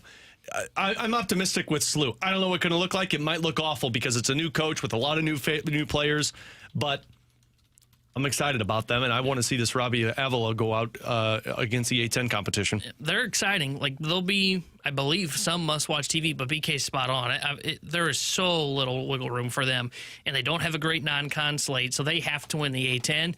When you get to the A10 tournament, like, it's just a crapshoot once you get to that point. So I'm going to say out. I think it's just going to be Illinois that makes it to the 3 local teams. All right, 314-399-9646 is the Air Comfort Service text line for in or out. You guys give us a scenario. We will tell you if we are in or out here on BK and Ferrario. From the 314, Alex, kind of going off of yours, in or out, the Blues will trade away some of their contracts at the deadline. In. I even if they were competitive, I still believe they were going to try and trade away some of their contracts because they believe a lot of these players are developing, and by the time you hit the trade deadline in competition or out of competition, does a Dvorsky make sense into your top 9? How he's developed in the AHL? Does Bolduc deserve more play in the top 6? Now, health is going to be a big factor into this, but if you're injured and you're out of it, or even if you're injured and you're in it, I still think they're going to try and move on from guys like a Brandon Saad, a Nick Leddy, things like that. Yeah, I'd say in. I can't see a scenario in which they're not trying to trade away some contracts. Both the guys that are, pending UFAs and guys that have some term, because you can trade outside and maybe Snuggerud signs his deal late in the season, comes in for whatever it is, 8-9 games, what we talked about last year. Maybe end up trading away a defenseman like a Nick Leddy, and you just try and figure it out once you get into the offseason. But yeah, I would say I'm in. I'm in as well. I think they will trade some of those 4th-line players specifically, like a Roddick Foxa, maybe a Sonny. I know people don't want to hear it, but if these guys have value on the market at the deadline, people are always looking for 3rd and 4th line wingers especially. I could see them trading some of those guys. Remember, too, they only have a 1st-round pick and a 5th-round pick. They don't have 2nd, 3rd, or 4th this season. There you go. From the 618, guys, will the Indiana Hoosiers be a college football playoff team, in or out? I'm going to say in. In. I think if you go 11-1 this year with their schedule, I think you're in. I agree. And I think they will go 11-1 with a 1 loss coming on the road at Ohio State. Yeah, I'm going to say in as well. I mean, they really don't have anything outside of that Ohio State game that they should lose. Like, they should beat Michigan. They should beat Purdue. I'm going to say in. I think you're going to see them make the playoff, and their only loss is going to come at Ohio State. I'll tell you that Ohio State game will be fascinating, though, because Ohio State has not looked anything special to me. I don't think Indiana's got a shot, but they don't have a quarterback that I would trust. Dude, this is my thing with college football this year. For some people, this is going to make it more enjoyable to watch. For me, I find it less enjoyable. A lot of the great teams don't have a good quarterback right now. Like, Georgia has a quarterback problem. Yeah. Sorry. Carson Beck is not it. Ohio State has a quarterback problem, and we see it every time they go up against a real, legitimate threat. Miami has a good quarterback. Oregon has a good quarterback, but they're not on the level of the top quarterbacks from last year. Like Washington's quarterback situation last year, way better. Oregon, same thing. Texas, I don't know. Penn State, I think Aller has real upside, but I don't think he's there yet. Tennessee's quarterback is not very good yet. I think he will eventually potentially be good. Indiana's a good quarterback, but they haven't really played anybody yet to really be tested. It's just not a year where you look at the top teams, you're like, oh, the reason they're winning is because their quarterback can lead them to a title. It makes it very difficult to prognosticate these games because I just don't know what they're getting from the quarterback position week to week. So makes my enjoyment of the sport a little less. I don't know how you guys feel about that, but for me, makes it a little less enjoyable each and every Saturday. I don't mind it. The fun is that you never know what's going to happen. Yeah. Like any team can lose any week. Texas A&M, I thought was really good. They're in a good spot and potentially can take care of business and make it to the college football playoff. And then they go on the road at South Carolina, a good but flawed team. And they don't just lose. They get boat raced by South Carolina. So that's also possible. And it makes it, that part of it is really entertaining. But I like knowing that by the end of it, I feel the same way about the tournament. By the end of it, we're going to get the blue bloods. We're going to get the stud programs, the stud players. And that's what happened last year. Last year, I thought was as much fun as I've had watching college football in a really long time. The best teams were there in the end. I don't know that we're going to see that this year. And I'm not sure that there is a best teams to be able to be there. I think really the only best team is Oregon. Yeah. And then I don't know if there is a second Totally one. with you. I don't know if you're going to look at whoever Oregon plays probably in the championship and go, aha, we got the two best teams. You're going to go, aha, we got the best team. And then whoever that scrum was that came out of the group. And boy, Who do you guys think is favored right now to win the college football playoff, according to the Vegas odds? Do you know this or are we I guessing? do, yeah. I bet you it's Georgia. Who's favored to win it all? I would think it's Oregon. It's Ohio State. What? Ohio State's number one on the betting board right now. They lost plus to Oregon. 330. Who do you think is number two? It better be Oregon. I feel like that's going to be Georgia. It's Georgia at plus 350. So Number Oregon's three? probably 3. Yeah, Oregon. Oregon's Oregon. 3. Yeah. Oregon at 4.5 to 1. Dropped that But beyond that, I don't think I've seen this in recent memory, especially at this point in the season. Texas is 6 to 1. So the top three, plus 330, plus 350, 4.5 to 1, and 6 to 1. Those odds are all super spread out. And then beyond that, you've got at 12 to 1 Miami, 16 to 1 Alabama and Tennessee, 20 to 1 is Penn State, and then it becomes pretty long odds after that. Like LSU at 45 to 1, give me those odds. I'll take all of your LSU odds there because I don't know who's going to win it, dude. BYU is 100 to 1. I'll throw $10 on that. Oh, you don't bet on them. I wouldn't either, but they're probably going to get there. And you think that they can't win 3 straight games? Sure. Anybody can. These teams are all incredibly flawed. I just wouldn't bet on anybody in that top 4 because I don't think that the value's there. Like the NFL, we just talked about it earlier. Ravens, Chiefs, Lions. I'll take that against the field, the other 29 teams. In college football, if you gave me Ohio State, Georgia, Oregon, and Texas versus the field, I'll take the field this year. Oh, I would take the top 4 because I just think Oregon's way better. I can't see a scenario in which Oregon's losing to anybody. I think Oregon has right the best now. quarterback, and that's why I would favor them to win the whole Their thing. defense is solid. It's not anything to write home about, but it's solid, and they can outscore you. If And they got their ugly games out of the way in the first couple of weeks of the season, and then it's like they've gotten into rhythm since. Maybe. We'll see. I would hammer money on Oregon if they have the would third too. best 3 odds. to 1? Yeah, I would too. It's 4 to 1. yeah. I would put money on them right now. We can talk about that after the show today, maybe. With Alex and T-Bone, I'm BK. You got BK and Ferrario here on Coming from 101 the guy who ESPN. can't pick anything. Coming up in 15 minutes, we'll dive into the junk drawer. But next, the Blues are finally getting the offense that they've been asking for from Colton Parayko. Is this sustainable, Alex? He'll tell you next here on 101 ESPN.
Tanner Hendrickson here with a Sports Center update driven by Johnny Londoff Chevrolet and Johnny Londoff Autoplex. The Blues beat the Maple Leafs over the weekend. They are off today before returning to action tomorrow night when they host the Tampa Bay Lightning. We'll have pregame coverage starting at 6 o'clock with Alex Ferrario and Joey Vitale. Then Joey will join Chris Kerber for Puck Drop at 7. But tonight here on 101 ESPN, we've got Monday Night Football for you as the Tampa Bay Buccaneers take on the Kansas City Chiefs. And we'll have pregame coverage starting at 6:30. This Sports Center update is driven by Johnny Londoff Chevrolet and Johnny Londoff Autoplex. See them at Londoff.com. Chevy, together we drive. Are you kidding me?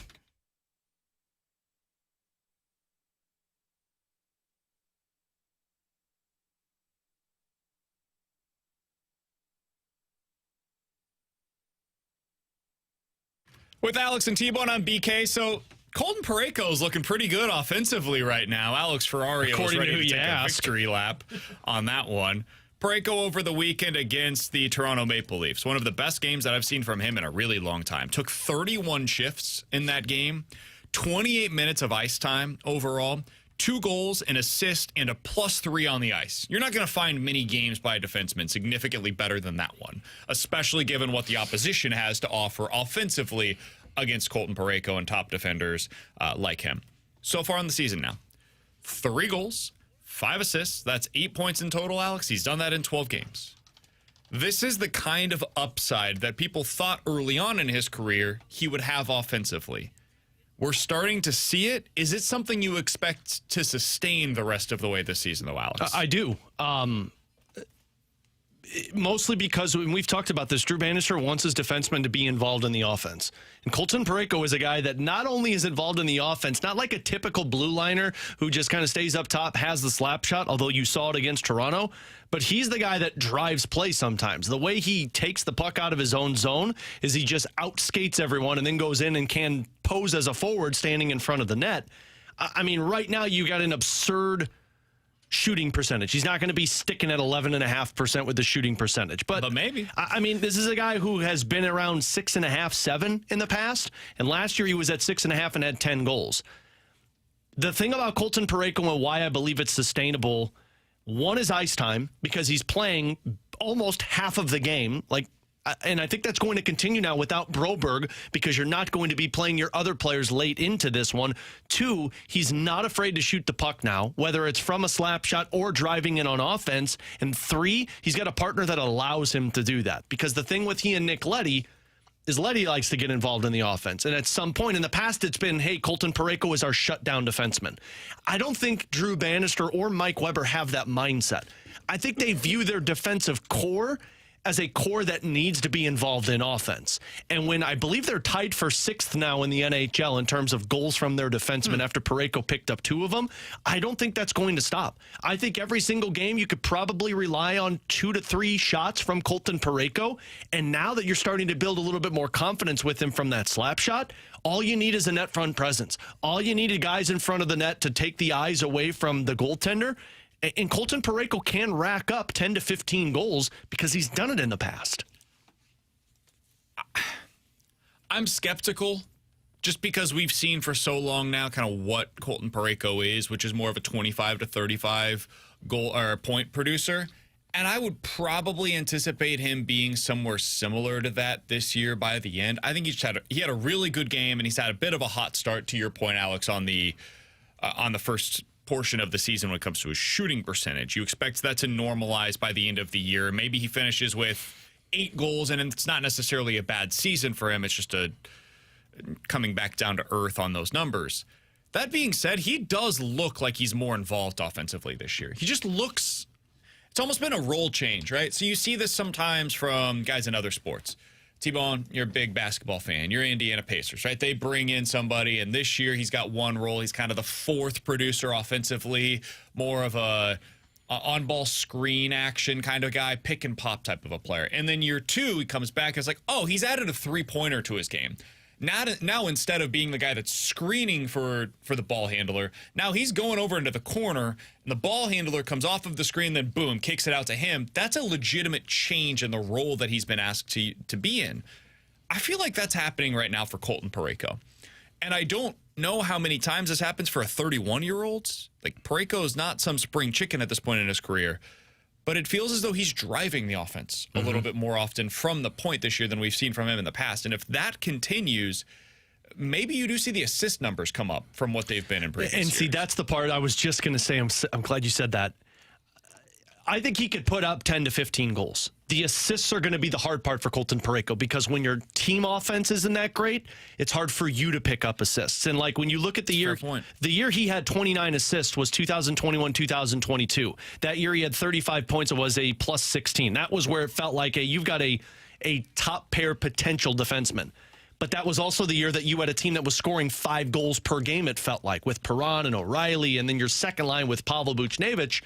And then you look at last year, your offense wasn't great. He had 10 goals, but he also had 16 assists. So if your team offense isn't going to be great, it's really difficult to get those point totals up. I don't think, because the ice time is going to be there, I don't think it's absurd to look at and say he might be like Drew Doughty-esque. And what I mean by that is you're talking 25, 26 minutes a night. That's what Doughty was. But when Doughty was in the Norris Trophy conversation, it was 10 goals and 50 assists. He's not going to get to 50 assists. Yeah. But can you do what Doughty did a couple of years ago where he was, 11th in Norris Trophy? Can you get to 15 goals and 35 assists? That's really going to come down to what your team offense looks like. And he's not getting power play time. I was about to say, that's the other thing is, can he be somebody that actually gets real power play time? He should. I mean, they were seconds away. That shot looks real this year, and he looks more comfortable taking it. Well, and he's pinpointing it a little bit more accurately, which I don't know if there's been some coaching on that side of it, but he was seconds away from getting a power play goal because that second goal he scored was as the man was stepping out of the penalty box on the power play. He was on that second unit. If you're going to shoot the puck 200 to 300 times in a game, you're going to find the back of the net 10 to 15 times. The real question, though, is if you're getting it on net, are you going to pick up those assists or those secondary assists with guys standing in front? And if Parayko can do that, the ice time is going to be there. You're going to be talking about a guy who's eating 26 minutes a night who could potentially get you 40 points. He's Alex. That's T-Bone. I'm BK. You got BK and Ferrario here on 101 ESPN. Alex, if there is a silver lining from all of the injuries that could have this being the year from hell, it's the possibility of, A, seeing Colton Parayko on the ice more often, but B, hey, man, they're in the midst of a retool. Maybe this makes the decisions a little easier. Maybe you get to the deadline, and you mentioned it earlier, they've got a first and a fifth round pick, don't have a second, third, or fourth. Trade assets away. Yeah. You get to the end of the year, maybe you are selecting the top 8, 9, 10. Maybe you do end up getting a little bit of that lottery luck. You pick third. You move up in the lottery because of those odds. And now suddenly you've added a serious asset, whether that's a trade asset that you say, hey, got the third overall pick in this year's draft that we could potentially trade to somebody else, or you have a third overall pick. Yeah. You end up adding a significant piece to the retool. And Alex, they've mentioned the Kings, speaking of Drew Doughty, as the team that they are comparing their retool to. They had something similar. They did. Those 3 years kind of in their reset mode. They drafted 5th overall, but the one that really sticks out to me is 2nd overall. So they missed the playoffs 3 straight years. They selected 20th because I think they traded a pick away and they got one back in return, but they selected 5th. But then that last year in the retool was where they drafted Quinton Byfield 2nd overall. And they didn't have the worst record in the National Hockey League. They won the lottery. That moved them up a little bit. That was the COVID year, but you got 2nd overall in Quinton Byfield. And then guess what they did? Made the playoffs. They were first-round exits, but you're in the playoff conversation. That's the retool. Yeah, you've got your core, and then you're going forward. Now, the unlucky part for the Blues is you picked 10th overall, you picked 16th overall. You've never really gotten that top 5 pick.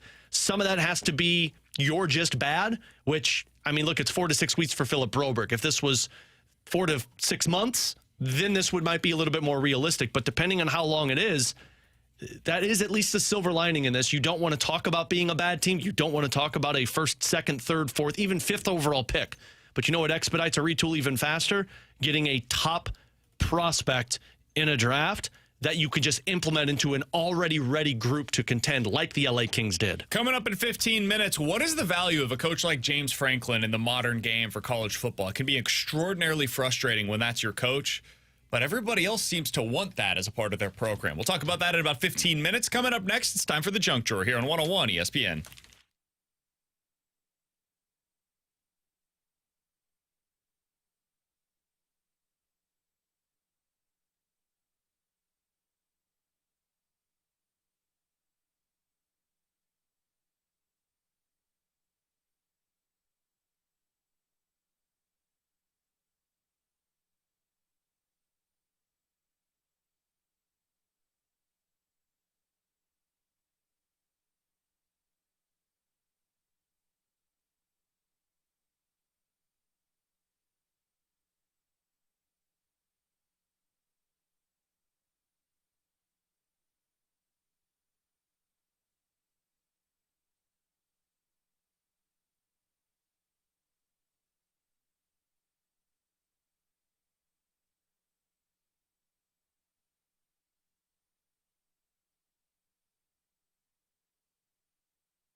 Alex, I know the first thing you do anytime that you walk through the door at a hotel is you immediately go to check, are there bed bugs, right? We did this when we went to Alton. Correct. You checked, he showed us, he gave us the whole thing. Yeah, I literally yell at my wife, don't put anything down until I check. Well, this Ontario woman could have used your help, not with her hotel, but her house.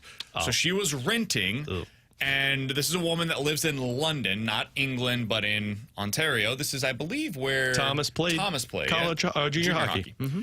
So an Ontario woman was living at her house, and she was sleeping when apparently a cockroach got into her ear. Oh! I don't know if you've ever heard a story like this. I have. She had to have it surgically removed. Did it lay eggs? Not sure on that, but all I know is she did have it removed, and she will soon know if her landlord is going to have to compensate her for this. Oh, hell yeah, you better compensate for me for it. She had to get rid of her furniture, her appliances. She had to move into her mother's basement because of these cockroach issues that they had apparently at this house. And it was the place she was renting? About $20,000 in total is what she ended up losing out on. Cockroaches, like, I've done them all.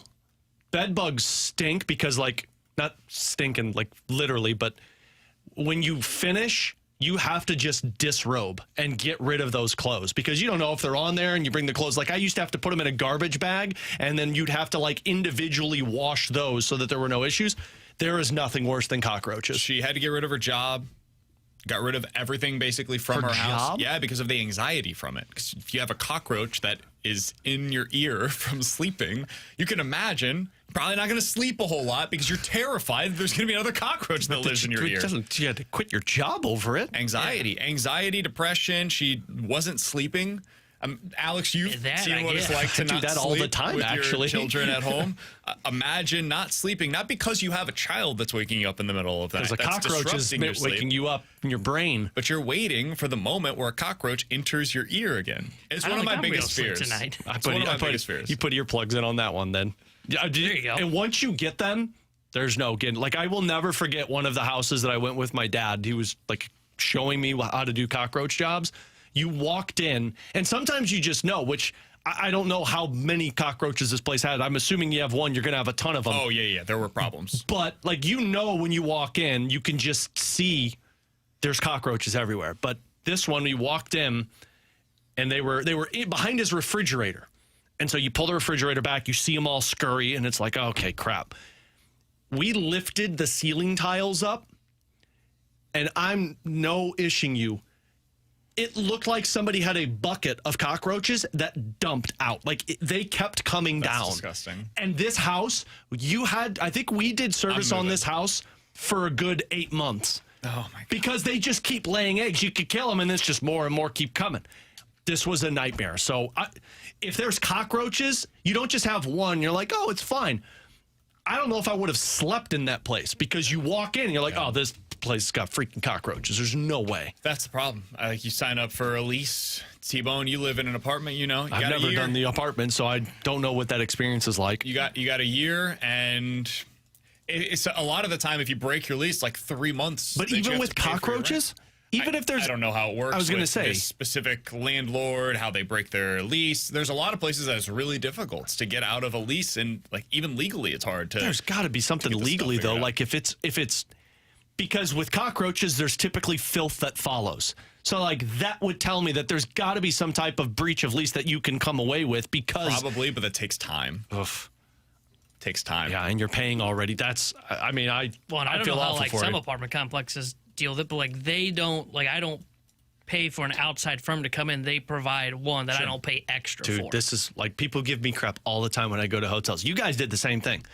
I pull sheets off, I pull headboards off, I pull dressers out because these little buggers they're hiding everywhere. All right, 314-399-9646 is the Air Comfort Service X line to get involved in the show. I do have a little bit of news to pass along. This comes from the NFL. According to multiple reports, Dak Prescott is expected to be out for multiple weeks. Ian Rappaport saying that his hamstring injury is worse than they initially feared.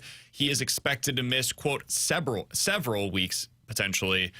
Could be even more. Bad news for the Cowboys. So it looks like a year that's already got off to a terrible start for the Dallas Cowboys could be getting even worse sooner rather than later. With Alex and T-Bone, I'm BK. Coming up next, what's the value of a coach like James Franklin? One of the best in college football. However, he never seems to win the big game. Always wins 10, never wins more. What is the value of that guy right now, given the expansion of the college football playoff? We'll talk about it a little bit next here on 101 ESPN.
James Franklin, good football coach. Coach of the Penn State Nittany Lions, consistently wins 10 games or so for him. However, 0-11 all-time against top 5 teams. 0-11. He's never defeated a top 5 opponent. We saw once again over the weekend, it's the annual tradition. Penn State, really good. Then they go up against the elite programs, Ohio State, in the past Michigan, now potentially Oregon in the Big Ten. Loses every time. 0-11. The worst such record for any coach against top 5 opponents since 2000. And this made the rounds over the weekend, understandably so, because a lot of Penn State fans, and honestly a lot of people nationally, are getting after James Franklin because he never wins the big game. Never seems to be able to do it. Consistently gets you to double-digit wins, won 11 games in 2016 and 2017 and 2019 and 2022, and then last year won 10 games.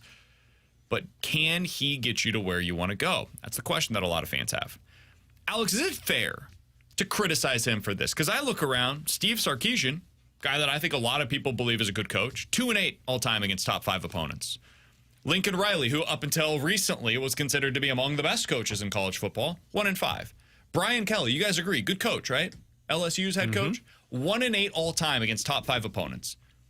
Top 5 opponents are top 5 for a reason, man. These teams are really freaking good, so the odds of you beating them are incredibly low. So how much is fair to criticize James Franklin for his struggles, never won one, against top 5 opponents. I think criticism is fair because fatigue sets in to where it's like, the team's going to be good. They're going to be in double digits, but every time there's a top 5 opponent on your schedule, you're just assuming it's a loss. And I can only put myself in a fan's perspective there. That would suck to where it's like, hey, we're going to win 10 games this season, which is great. But there's 2 top 5 opponents and you know what's going to happen there. But taking yourself out of that equation for a minute, I'm cool with that. I mean, seeing it from the other side, we've got excited about double digits this year for Mizzou, just trying to get there. I think at some point you can get too spoiled with it to where it's like, oh, hey, he's a great head coach. He's going to give us a 10, 11 wins, but we're not going to go anywhere with it. And that's the frustration part. But, man, from an outsider that is desperate to see those double-digit wins, I would say you take that any day of the week because the next thing happens, you fire him because he can't get the job done. You bring in a new head coach who can't even get to 7 wins, and you're searching for the next guy that can consistently get you to double digits. That's where I'm at on this. I think James Franklin is a dream coach for like 95% of college football programs. Now, he'd get fired at Georgia. He'd get fired at Alabama. He'd get fired at Texas. To me, I don't think Penn State is on that level. I don't think you can fire him for winning 10 games regularly as Penn State. This is like Nebraska firing a coach that regularly gets you to 9 wins. Bo Pelini, for example. Congratulations, you just fired a good coach. Now what are you doing? Because you're chasing something that is not attainable any longer.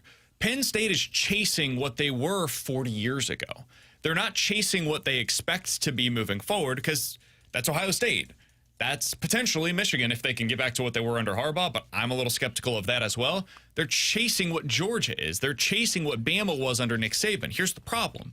There's only one of those guys, typically. Maybe 2, maybe you get to 3 of those coaches in college football. So, okay, you're firing James Franklin. You're moving on from him.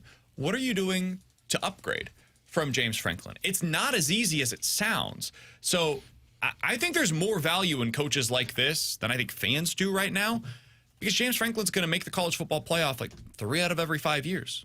That sounds great. I'll take it. That sounds amazing. And then maybe in one of those years, because of the expansion, you're not facing a top 5 team in that first round. You could make it to the semifinal. You're one of 4 teams that are remaining suddenly. I don't think things are as bad for Penn State as some national media is making it out to be. Every week you've got a full crowd. Every week you've got exciting football to watch. Penn State's in a good spot, man. I would not be wanting to change anything at all with my head football I think coach. if I'm a fan, I'd be more pissed off if the team fired a coach that gets me to double digits because they're upset that he can't beat a top 5 opponent or can't get the job done than I would be if they say, oh, we're gonna every year we're going to be an 11-win team, but we're going to lose 2 games and we're going to lose probably in the first round of the playoffs. And the other thing for James Franklin, at least this is what I keep saying about him, he still keeps proving me wrong, is at some point, I mean, let's be honest, he's recruiting a really good team at Penn State, right? They've got a top 10, top 15 team every single season. At some point, you're going to come out on top. Exactly. Just keep giving yourself shots. I understand. I've been saying that since he started 0-6 against these top 5 teams. At some point, to your point, BK, they have a shot every year in these games. It's not really, I don't think it's James Franklin coaching. I think it's just his players aren't executing. I don't think I've seen a game yet where I look back on it and go, James Franklin, man, he really killed them that game. No, I haven't seen that. And that's where I'm with you guys. And I'm thinking, man, the grass is not greener on the other side. But I mean, maybe it is, but odds are it's not. And you end up making 3 moves, 3 head coaches you bring in at some point. You're still chasing for where you wanted to get, which is ultimately back to where James Franklin had the program. Mm-hmm. Yeah, I think I would absolutely sign up for this. I mean, I say this as a Gary Pinkel apologist, though, too. Because Gary Pinkel basically made a career out of just beating the teams he was supposed to beat every season.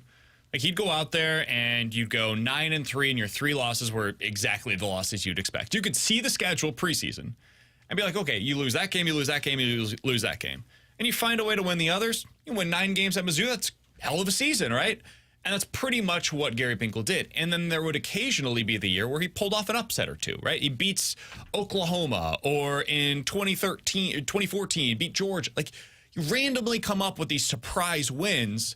It's like, okay, if you pull off one of those, now you're in the national title conversation. Mizzou did it 07, 13, 14, and they ended up losing in their conference championship game. But, dude, those seasons, they were 1 win away from playing for a potential BCS title game. That's where Penn State is at right now. And it changes because I do think the value of a 10-win season now is greater than it was 10 years ago. Because you get into the playoff if you win 10 games regularly, most seasons probably. So I've seen the criticism. I understand it. I don't blame people for being frustrated by this being the Penn State story every single year. But I would also say that the vast majority of people would sign up for this if they could. I did want to ask one other question when it comes to college football, because right now I think we're all on the same page. There's one truly great team, and it's Oregon, right? Yeah. Oh, yeah. If you guys had to place a bet on somebody today to win the title, and I said, okay, we're taking off the legit top threats to win the national championship, which are Ohio State, Georgia, Oregon, and Texas, those top four, who would you be placing a bet on right now?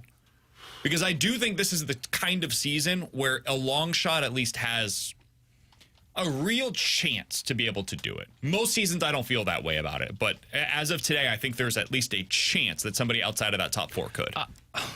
I think mine would be Miami. I mean, if we're talking about a team that has a quarterback that looks like a quarterback that can actually carry you, and that's an offense that has just been great from start to finish, I think I would imagine the odds aren't that great because they are 9-0. Yeah, they're the next team up. They're so maybe that's 12-1 though, which is pretty good. Yeah, odds. I was going to say, so maybe that's a cop-out answer by me, but I look for teams that have quarterbacks, and we stated this earlier. There's not a lot of them that have quarterbacks you can rely on that can carry your team. Miami might be that other team that I would put money on. It's going to sound weird to say because there's a chance like they're eliminated this week because they've got a big game. I think I might go with Alabama. I mean, Milroe is the kind of quarterback that can lose you a football game. I also saw him do some pretty special things against Georgia. And look, that's not the same Georgia team as it was like 2 years ago, a couple years ago. They're not the same juggernaut they have been. But I've seen Jalen Milroe play games where you look at it and you go, wow, that looks like the best quarterback in the country. Granted, I also know there are games where I look at Jalen Milroe and go, wow, that's one of the worst Power 4 quarterbacks in the country. Again, they've got an elimination game this week against LSU, but if they win that game, they essentially will be favoring everything they've got left. They'll probably get in to the college football playoff as like an 11-10 seed, I believe. They're the team for me that I would look at and say, okay, there's some value there that I think can do it. I'll tell you the one that'll just be fun for me to root for is Boise State. There's mine. I love that running back. Boise State is 100-1 right now. They lost by 3 earlier this year on the road at Oregon. Yep. If we all think that's the best team, right? You got to beat them. And you potentially have to do it on the road. Well, then I'll go with the team that has actually been close to doing so. Now, it was a weird game. There were some like fourth down decisions that didn't go in the direction of Oregon in that one. So keep that in mind. There's context to all of this stuff that you have to play into it. But I'm getting 100-1. So the context is the odds are crazy. I'm getting with Boise State the same odds as like Iowa State or Texas A&M or BYU. Give me Boise. That's the team that I want to bet on. The Clemson is at 60-1 right now. I think Boise is far more likely to get to the college football playoff, much less win it, than Clemson after this past week. So I like Boise a lot. The other team that I would point to in this regard would be LSU, and it's for the same reasons that you just said, T-Bone. I think they've got a real chance to win this weekend against Alabama. It's at home, Death Valley, against Bama. If you win that game, you'll have 2 losses on the season. Now, that loss in the opening week against USC is looking worse and worse by the week. USC is terrible. But if you win out, you're probably getting into the playoff. And I do think Nussmeier is a really good quarterback. He's had some bad games, and that one against Texas A&M was ugly, no doubt about it. But I think Nussmeier is the type of guy that could go on a heater for 3 games in a playoff, and then boom, you're suddenly looking at 45-1 odds for a team in the SEC that went 10-2 this season. I like that, given the odds. The other SEC team that I considered is Tennessee. Now, I don't know if they've got the quarterback to do it because Imaleva's learning on the job. They've got a great defense, though. And I think their defense can help buy time enough in some of these games to where you give your offense just a little bit of time to try and get things going. Again, the whole reason I didn't take them was because I do question their quarterback, and if he can raise his game to another level, I think they're probably a year away from him getting to that point. But if they do figure that out, he gets hot here in the final week or 2, and then they get into the college football playoff. They've got the defense to help them out along the way. They stink. Wow. I'm out on them, dude. Completely out on them. Was it the win against Kentucky this week? They could have lost each of the last 3 games. And I know, coulda, shoulda, woulda, they didn't. They found a way to take care of business. Win's a win, Brandon. They're going to lose at least one of Georgia and Vandy, and possibly, I would bet on both of those losses. So I don't think they're getting there, much less going to be able to do anything once they do. I wouldn't take them against any of the other 12 teams that are getting. I would now hammer it because BK's against it. I know. I don't stink, man. Wish I wouldn't have picked Boise State now. Boise's a good pick right now. I just love the odds are there. The Michael Myers memes of their running back is just phenomenal to me, and he backs everything else that everybody's talking about. I also think it's just flat out disrespectful that Indiana is 30-1. Yeah, that's true. I don't think they're going to win the national championship, but the amount of disrespect that program is getting every single week, including this week with the odds, where they're only a 14-point favorite against, again, a terrible Michigan team. Every week, their odds just feel off because I don't think people believe in them. I think people are just assuming at some point the Cinderella story is going to be over. What if they're just good? Yeah. What if Kirk Cignetti is one of the best coaches in college football and just turned this thing around like that? Tough part is I don't think you're going to really know about Indiana until they play Ohio State because they've gotten the breaks of having nobody on their schedule, and that's they did beat Nebraska 56-7. Yeah, but Nebraska, as we've seen, not very good. Yeah, but when they beat teams, they destroy them. UCLA 42-13. Northwestern 41-24, Nebraska 56-7, Michigan State this past weekend, a game that had a 6-point line and they were down early in. 47-10 was the final score in favor of Indiana. 47 unanswered right there. They don't just win, they destroy these teams. So I think that's another one that I would throw into the mix. And one other, just for good measure, don't think they're going to be able to do it. Mizzou. Ole Miss. Ole Miss would be the other one, just because they're so incredibly talented. What they did this past weekend was really impressive against Arkansas. That was the first team where I was like, solid team, man. I think they could beat Georgia this weekend. Wouldn't surprise me at all. And then the final couple of weeks of the season is Florida, who just lost their quarterback, and Mississippi State. You could go 10-2 with that schedule. That probably gets you in. And then now you're talking about, hey, can they go on a 3-week stretch where they're looking like the team that we all thought they could be? Possibly. Yeah. Possibly. Man, Jackson Dart finally showed up. A little too late for my Heisman bet yards. early on in the year. He's Alex. That's T-Bone. I'm BK. Coming up next, what do you find to be the single most interesting decision for the Cardinals this offseason as it unofficially begins today with the GM meetings? We'll talk about that next year on 101 ESPN.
Hey, it's BK, and it is time to unlock your inner champion. The place to do so is Victory Men's Health. Check them out today. It's super easy. VictoryMen'sHealth.com. That's VictoryMen'sHealth.com. Once you get over there, you can click in the top right corner of the page, click Book Now, put in your name, email, phone number. Tell them a little bit how you heard about them. Tell them BK with 101 ESPN sent you over there. And then tell them what you're looking for. Are you looking for weight loss, goals that you've been trying to meet on your own, that you believe you could do better with Victory Men's Health? Low testosterone, erectile dysfunction. Maybe you want to learn a little bit more about their red light therapy programs. They've got all of that available for you. You can read about it as well at victorymenshealth.com. For me, I went over there, went in for my first appointment. Super easy process to book. Went in the door, and it's just this beautiful state-of-the-art facility. You walk in, and they gave me my micronutrient lab, found out exactly where I was. They were able to unlock my inner champion with a bunch of different things that help me out on a day-to-day basis. They can do the same for you. It's Victory Men's Health at victorymenshealth.com. That's victorymenshealth.com.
All right, so the Cardinals have a lot of decisions to make this offseason, but I understand completely if you're somebody that says, I don't care about any of this stuff.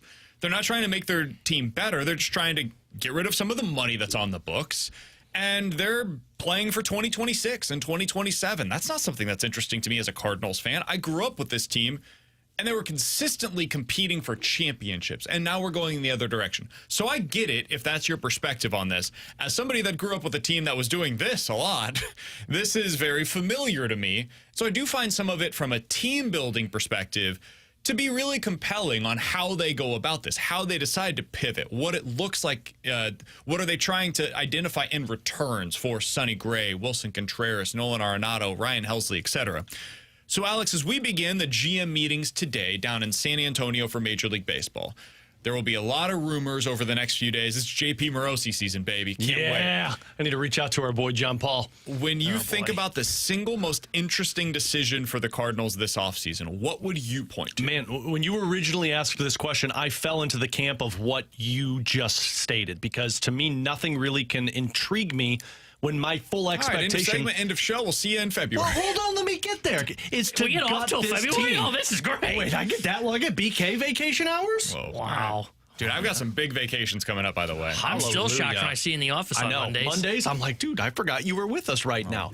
But look, I'm not going to not play the game, because even though it's not intriguing to me, there is one move that I think does determine an awful lot. So for me, it's can you move Nolan Arenado?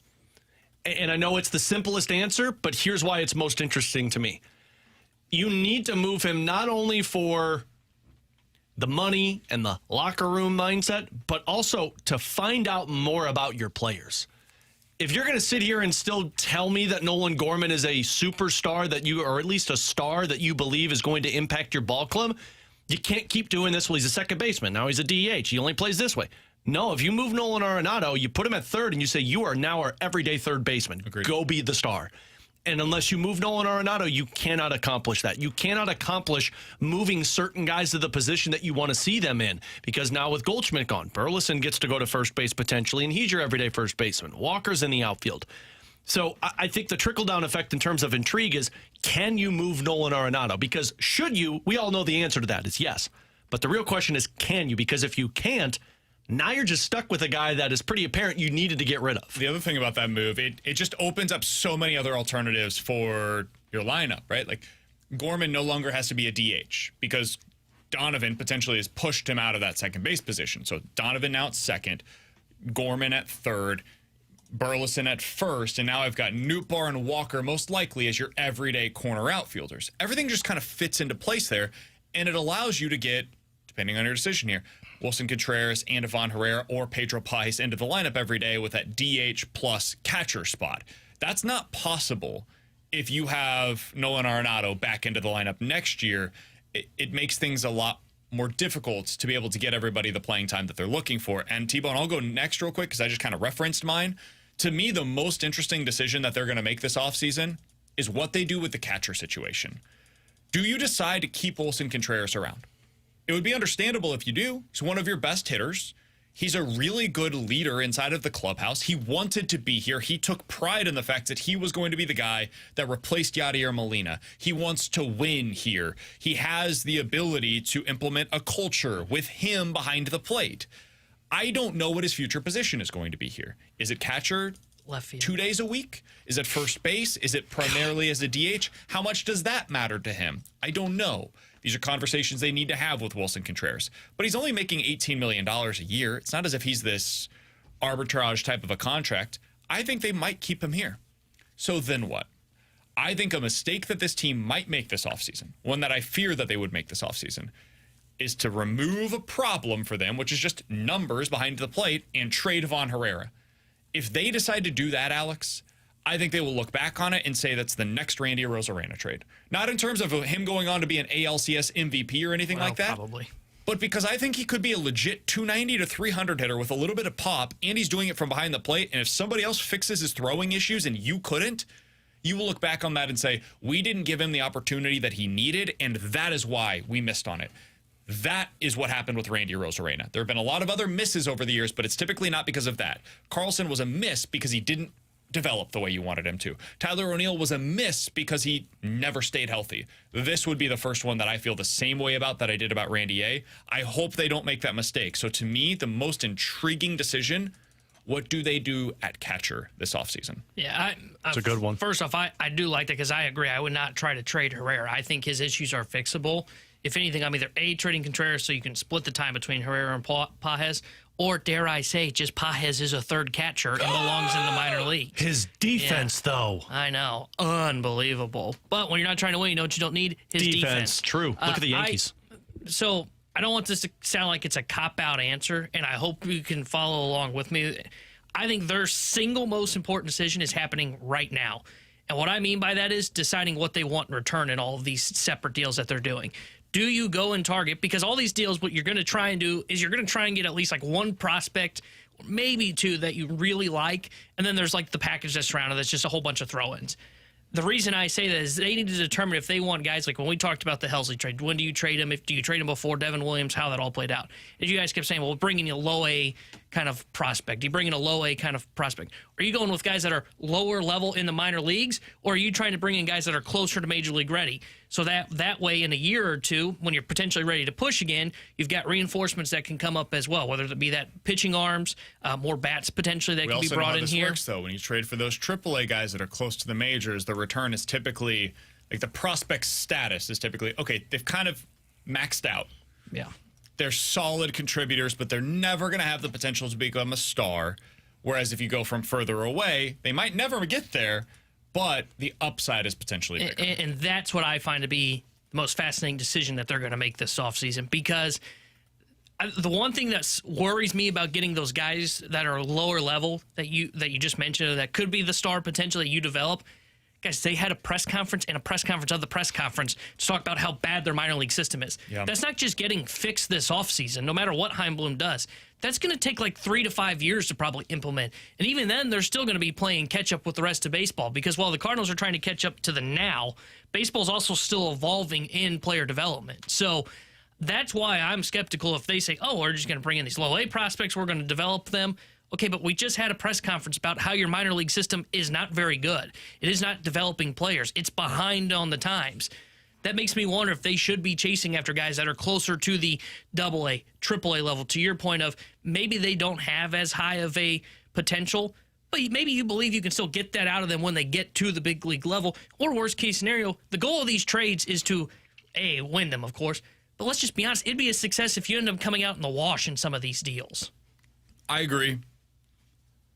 I do think that I have a little more faith in their development system starting now because of who's now in charge of it.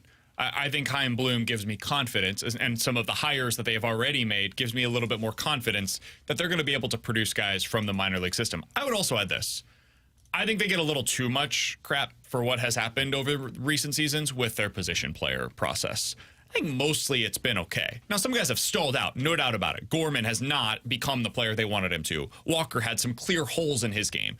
And those are the kinds of things that with a few more roving instructors, you should be able to identify those and help out quite a bit. Like, there's no reason why Jordan Walker should be this bad defensively at this point. No reason. I also point to the players too. Like, I can't just blame all of this on the development side. I got to point at the players and say, what's happening on your side of this pulling of the rope that's not turning in you to developing. But defensively in particular, like, I can't believe Victor Scott had as many issues with his jumps as he did. That shouldn't happen. He is too athletic and too skilled defensively to have that kind of a problem. That should have been identified in the minors, and somebody should have been able to help him out with that. To your point on Walker in the outfield, why was he moved to the outfield literally, two years ago? When he got drafted by the Cardinals, everybody knew at the time he's not a third baseman. Why? He had this guy named Nolan Arenado. And beyond that, Nolan Gorman. Yeah. He was third on the depth chart among their big league players, and maybe even fourth because Donovan probably bumps over there prior to Walker. It was laughable that they waited as long as they did before they moved him to the outfield, and then he got 2 months because that was at the deadline. They moved him at the trade deadline because right after then, Nolan Arenado said, I'm not opting out of my contract. I'm going to be back, and that's when they decided, you know what? We're going to put Jordan Walker now into the outfield. He got 2 months out there, and then boom, big league outfielder by the start of the next season. That it didn't look good. So yeah, they've got some big time decisions to make, and it's going to this minor league process that they've had is going to affect what they decide to do. I'm fascinated by the catcher decision. Alex, you said you're fascinated by what they decide to do at Nolan Arenado and T-Bone. What is the return going to be for these guys? This is a different kind of an offseason, and it will not demand the same amount of time on the air. Just full disclosure for you guys. We're not going to talk about it as much because it's not like they're going out there to sign somebody. They're going out there to get rid of guys, and the returns are not going to be major league level talent. It's mostly going to be guys that we've never heard of. So it's not as compelling from a radio perspective, but I think some of the decisions are crucial in what they could ultimately be 2, 3, 4, 5 years down the road when they're hopefully contending for championships again. With Alex and T-Bone, I'm BK. Coming up next, let's get into our football pick and reveal. What? I said no, it's not going to happen in that time. Maybe like 6, 7 years. Yeah, take it. Just could we get a Bobby Wood Jr.? Could we get that guy? That'd be really nice. I would love watching a Bobby Wood Jr. Can we trade for locally Cole every Reagans single this day. offseason? That'd be cool too. See if you win the draft lottery this year. You go get the other holiday boy. That sounds great. Has Coming up that next, happened yet? I would like to win a lottery by getting more than one pick correct in any given week. We'll give you our football pick of reveal next here on 101 ESPN.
With Alex Ferrario, I'm Brandon Kiley for our friends over at Circa Sports in Illinois. If you haven't downloaded the app, you should do so today because you're getting better odds over there. Alex, we were talking a little bit ago about some potential long shots to win the college football playoff national championships this season. T-Bone mentioned both Alabama and Tennessee. Well, the place he should bet that is over on Circa. Both of them are 20-1 on Circa. They're 16-1 over on FanDuel. So if you bet $10, you're winning $200 on Circa. You're winning $160 over on FanDuel. But it's not just those two. Miami, 18-1 on Circa, 12-1 on FanDuel. LSU, 60-1 on Circa, 45-1 over on FanDuel. We're betting with Circa because we just get better odds. Yeah, well, and the other thing with this, too, when you're making those large market bets, when you're making those futures, maybe those parlays, Circa keeps as little money as possible on those bets compared to other sports books where they're keeping a little bit more. So the tight money line splits, those future bets, you're keeping the money. All of these reasons are why you need to download the Circa Sports app today. If you or someone you know may have a problem with gambling, call 1-800-GAMBLER or text ILGAMB to 833-234.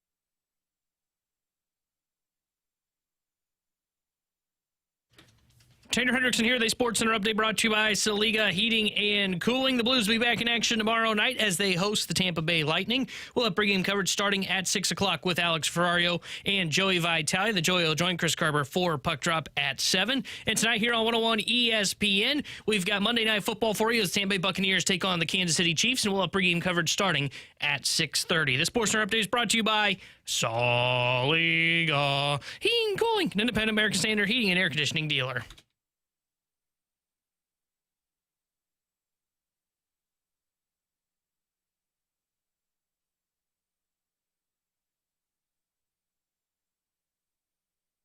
If you're new to the show, every week we give our football pick'em reveal on Friday. We pick 3 games against the spread, Friday, Saturday, or Sunday.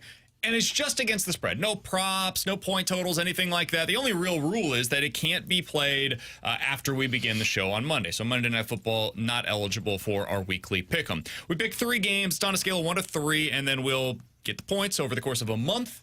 Whoever accumulates the fewest number of points in that month will end up getting punished. Alex got punished in the first month. I will be punished for the second month. And we are now working on our third month of the pick'em for BK and Ferrario. Let's get to our picks from this week, boys. We started out with the college football slate. T-Bone likes the best team in the country. My 3-point play, guys, the Little Duckies out in Oregon, they are the best team in the country. Classic. And you know who stinks in the Big Ten? The Michigan Wolverine. Oregon on the road, minus 14.5. It's a big spread. I don't see how Michigan covers this. Gabriel's going to run with it. Gabriel, straight up the middle, touchdown, Dylan Gabriel. Yeah. I needed a backdoor cover on that. Yeah, I was going to say, that one was a little stressful. Thank goodness Oregon was trying to run it up, baby. You got lucky on this one, dude. Sometimes it doesn't matter, man. They called a timeout to be able to score with 25 seconds to go. Are you kidding me? Unbelievable. Boy, the last 2 weeks in the pick'em, by the way, me getting lucky on Oregon taking a timeout to get an unnecessary touchdown. Meanwhile, 2 weeks ago, BK losing on the Commanders because of a Hail Mary. Yeah. Just brutal. Luck works for everyone. Yeah, we'll get to another one on that here in just a little bit. All right, but a good start for T-Bone. Got the 3 points there. We continue with Alex and T-Bone, who both ended up selecting an NFL game together. I don't think they're going to need a Hail Mary for this one, guys. My 2-point play this week, give me the Commanders on the road against the Giants. I can't believe this is only a 4-point line. I don't think the Giants are any good. And I think Jaden Daniels, after overcoming the rib issue from last week and getting that victory, I think this team is just in a confidence mode right now, and that's going to be a easy walk-away victory for Washington. Looking that way, the throw. and Terry McLaurin has his second touchdown catch of the day. Another one that you guys should have lost. Whoa. What are you talking about, man? Easy victory. The Giants scored a touchdown with like 2 minutes to go and failed on the 2-point conversion, or you wouldn't have covered this one either. What can I say, Brandon? I call that great defense. I call it just a great selection of picks. All right, so another win for the They don't two ask of you. how. I told you going Ask in. how many? Yeah. I like the pick. I've gotten the Giants wrong every week so far this year. Oh, so congratulations. Well, Hey, if I would have picked, they would have hit on that 2-point conversion. No, they wouldn't have. They Let's would not- have, because let- I would have lost. Let's not act like you were betting against the Giants. There was a week where you're like, I think the Giants cover this spread, and then got blown out by the Eagles. Yeah, I remember it. It was the Demon. Crazy. We get it. I've been bad. All right, next one up here. Alex, continue it along because you know he doesn't pick anything other than the NFL with an Yes. NFC South contender. I'm taking the Falcons -3. It's a home game. I think the Cowboys are just a disaster these days. I think a -3 play for the Falcons on home field for Atlanta. That's my 1-point play. Algier pushing, getting a push, getting the touchdown. Lo and behold, Dak Prescott mouthed to his teammate, "We bleeping suck." And Alex hits. He knows what we now all know. The Cowboys are horrible.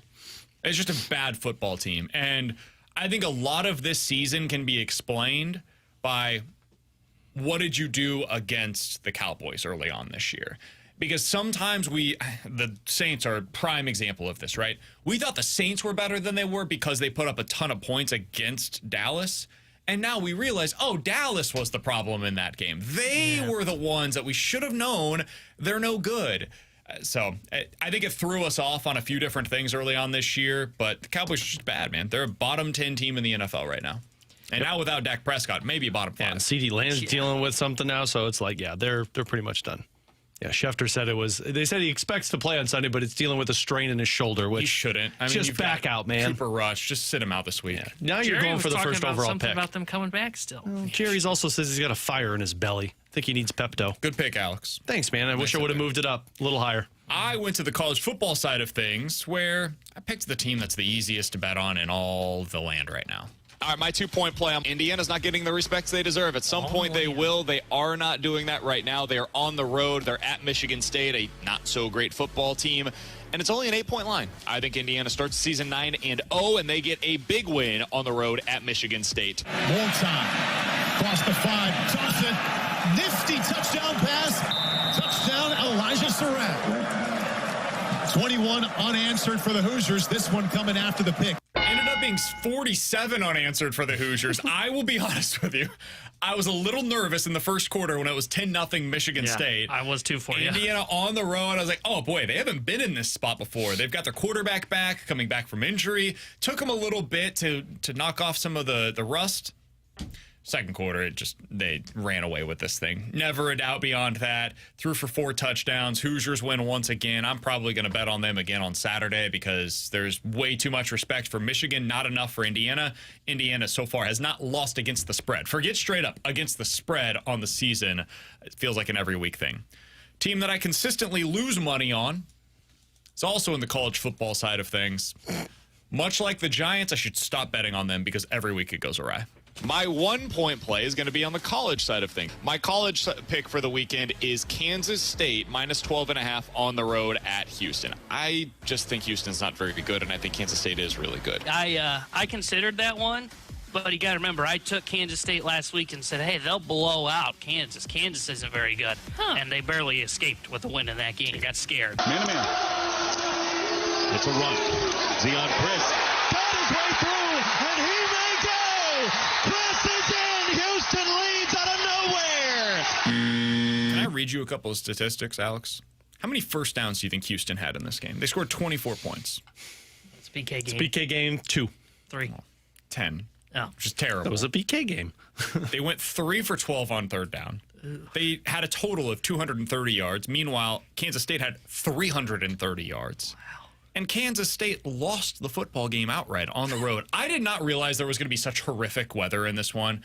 had I known that, I mean, it was just a monsoon out there. Had I known that, I wouldn't have picked the game. That's on me. My inside information guy gave me the wrong info. Yeah, maybe you should go back to picking games in the Division II rankings for you. I got to be better. Incarnate Word's going to be on my docket next week. Lindenwood will be on mine. So that's a loss for your guy, BK. Final one. We all ended up selecting the same game. We were on different sides in this one, though. Let's see how it went for us. For my 1-point play, I'm going to be in the NFL as well. Look, I think last week it was just about knocking off the rust. I think the Dolphins are going to be swimming up north to New York, baby, and they're going to go to Buffalo. They're going to cover the spread. I think BK is with me. I did not anticipate that we would be on opposite sides of that game. I am going with the Buffalo Bills as a 6-point favorite at home against the Dolphins. This one was my 3-point play as well. Wind is subsided. 61-yard try for the lead. It is. He's got it. He's got it. I was. Yeah. That needed to miss. That needed to miss. I was so annoyed with that Tua touchdown at the end. We were all texting back and forth. T-Bone was, full disclosure, doing play-by-play at the time, so he wasn't watching the game. My phone was blowing up while I'm getting ready to start play-by-play. So Alex and I are losing our minds, and T-Bone's like, what is happening? Can you please explain to me what's happening right now? We're like, well, here's the situation, and we explain, okay, so the Dolphins have just tied the football game. There's a minute and a half to go. Here's the problem. Now Buffalo has the ball, and they're incentivized to kick a field goal, which is good for T-Bone and terrible for me and Alex because it's a 6-point spread. So then we're talking about, okay, what if this goes into overtime? We're like, well, that's bad for everybody because if Buffalo ends up scoring a touchdown, for example, on their first drive, game over, they don't kick the extra point because they win the game there. It's a 6-point line. All of us end up pushing. None of us get the points for this thing. So that's what I was rooting for, though. If I'm going to go down, I'm taking everybody with me. That's where I was. If I was going to lose, I wanted it to be a push so nobody got points. Alex and I were desperately rooting for Buffalo to really push to try to score a touchdown there, and then they didn't. They had like 40 seconds to go. They got to midfield, and they were just settling for the field goal. The bigger issue was stopping that pass by Tua. Like, come on. A little bit tighter defensively there. I can just remember at Centene on Friday and you guys looking at me like I had 10 eyes. I couldn't believe that you picked that side. And I went with the Dolphins. And Amari Cooper was out. That partially would have changed my thought process on it, but regardless. What a week for your boy. I hate that. 3-0. Hey, I got 3 points, though, man. 6 points for me. That's a 50% line right there. I'm Brandon, in. Are you in your Brandon, typical, what'd you do? T-Bone goes 3-0, 6 points. Alex goes 2-1, 3 points, and I'm here. Coming up next. Oh, man. I went 1 and 2. I got my 2 You're going to look great with that blow-up doll, man. Yeah. You're going to look great with them. Could have gone better. I can't Could wait. have gone worse. I can't wait for you to try and one behind Alex. I can't wait for you to try and explain to Luca what that is. He won't remember. He's starting to understand things Yeah, now. he Like, is. he's starting to come together with more words, and he's... I got to win this month. Coming up next. Daddy, blow-up doll. Time for the BK and Ferrario Rewind here on 101 ESPN.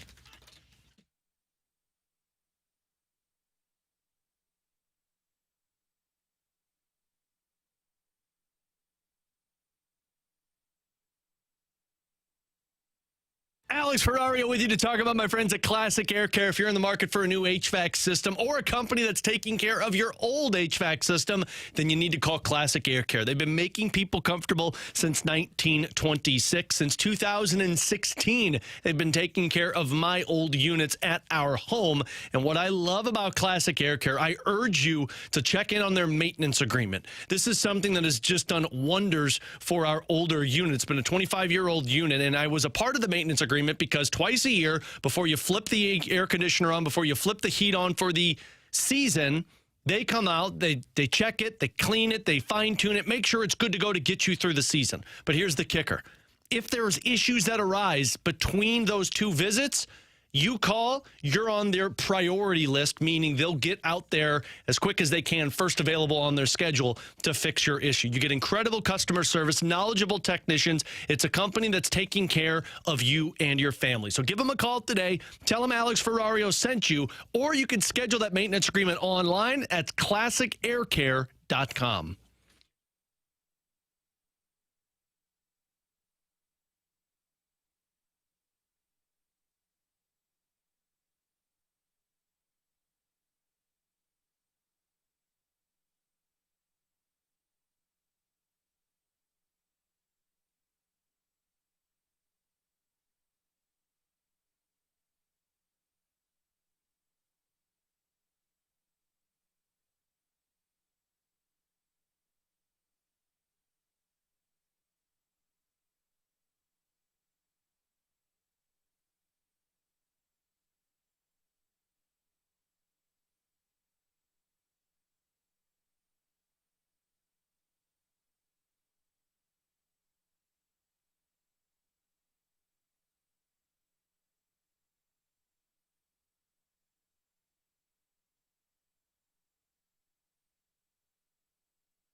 With Alex and T-Bone, I'm BK. If you missed anything from today's show, be sure to check it out on the podcast page, 101ESPN.com, and the free 101 ESPN app is where you go to find it. It's all presented by Dobbs Tire and Auto Centers. You guys can always check us out on YouTube as well, youtube.com/101ESPN STL. That is where the Air Alliance Team studio cams are available to you, and 101 ESPN app is always available as an option to listen.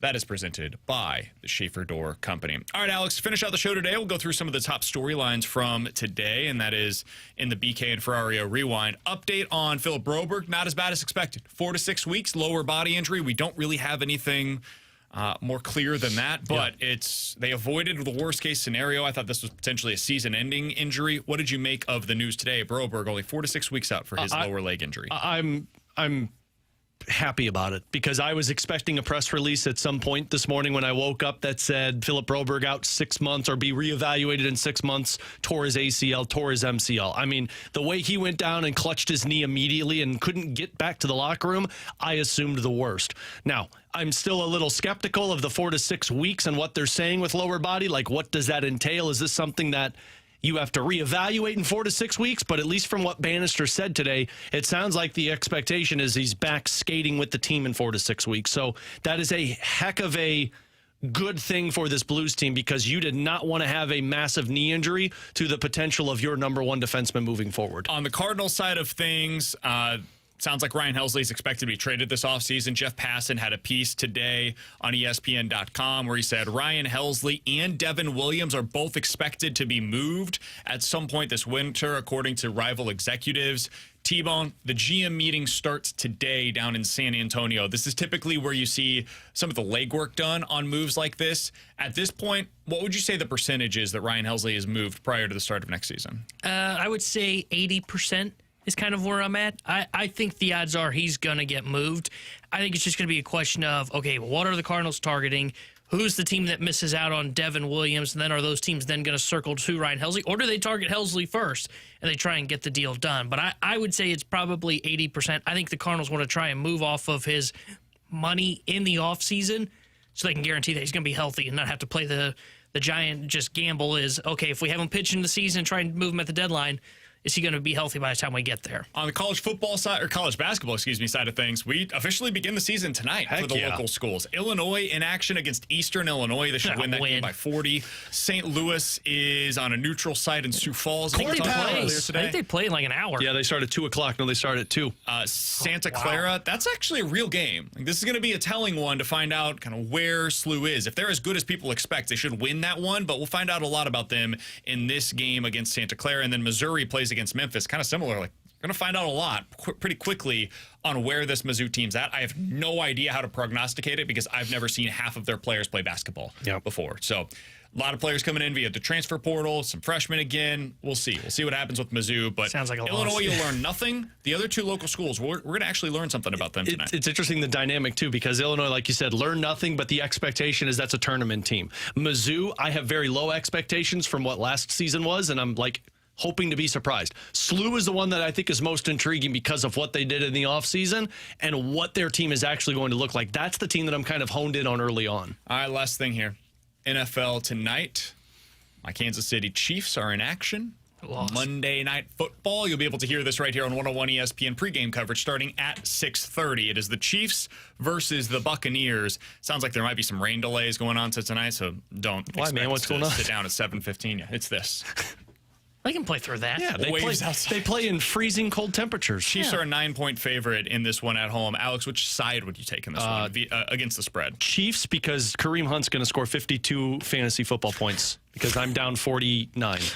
So get ready, ladies and gentlemen. With that. He's going to have a 10-touchdown performance. I would go Chiefs to cover. I don't know, and it's not so much about their offense. It's more about, I don't know how Tampa Bay's scoring points without their two top wideouts going against that defense. K. Dotton, play him in fantasy if you've got him. I think that this ends up.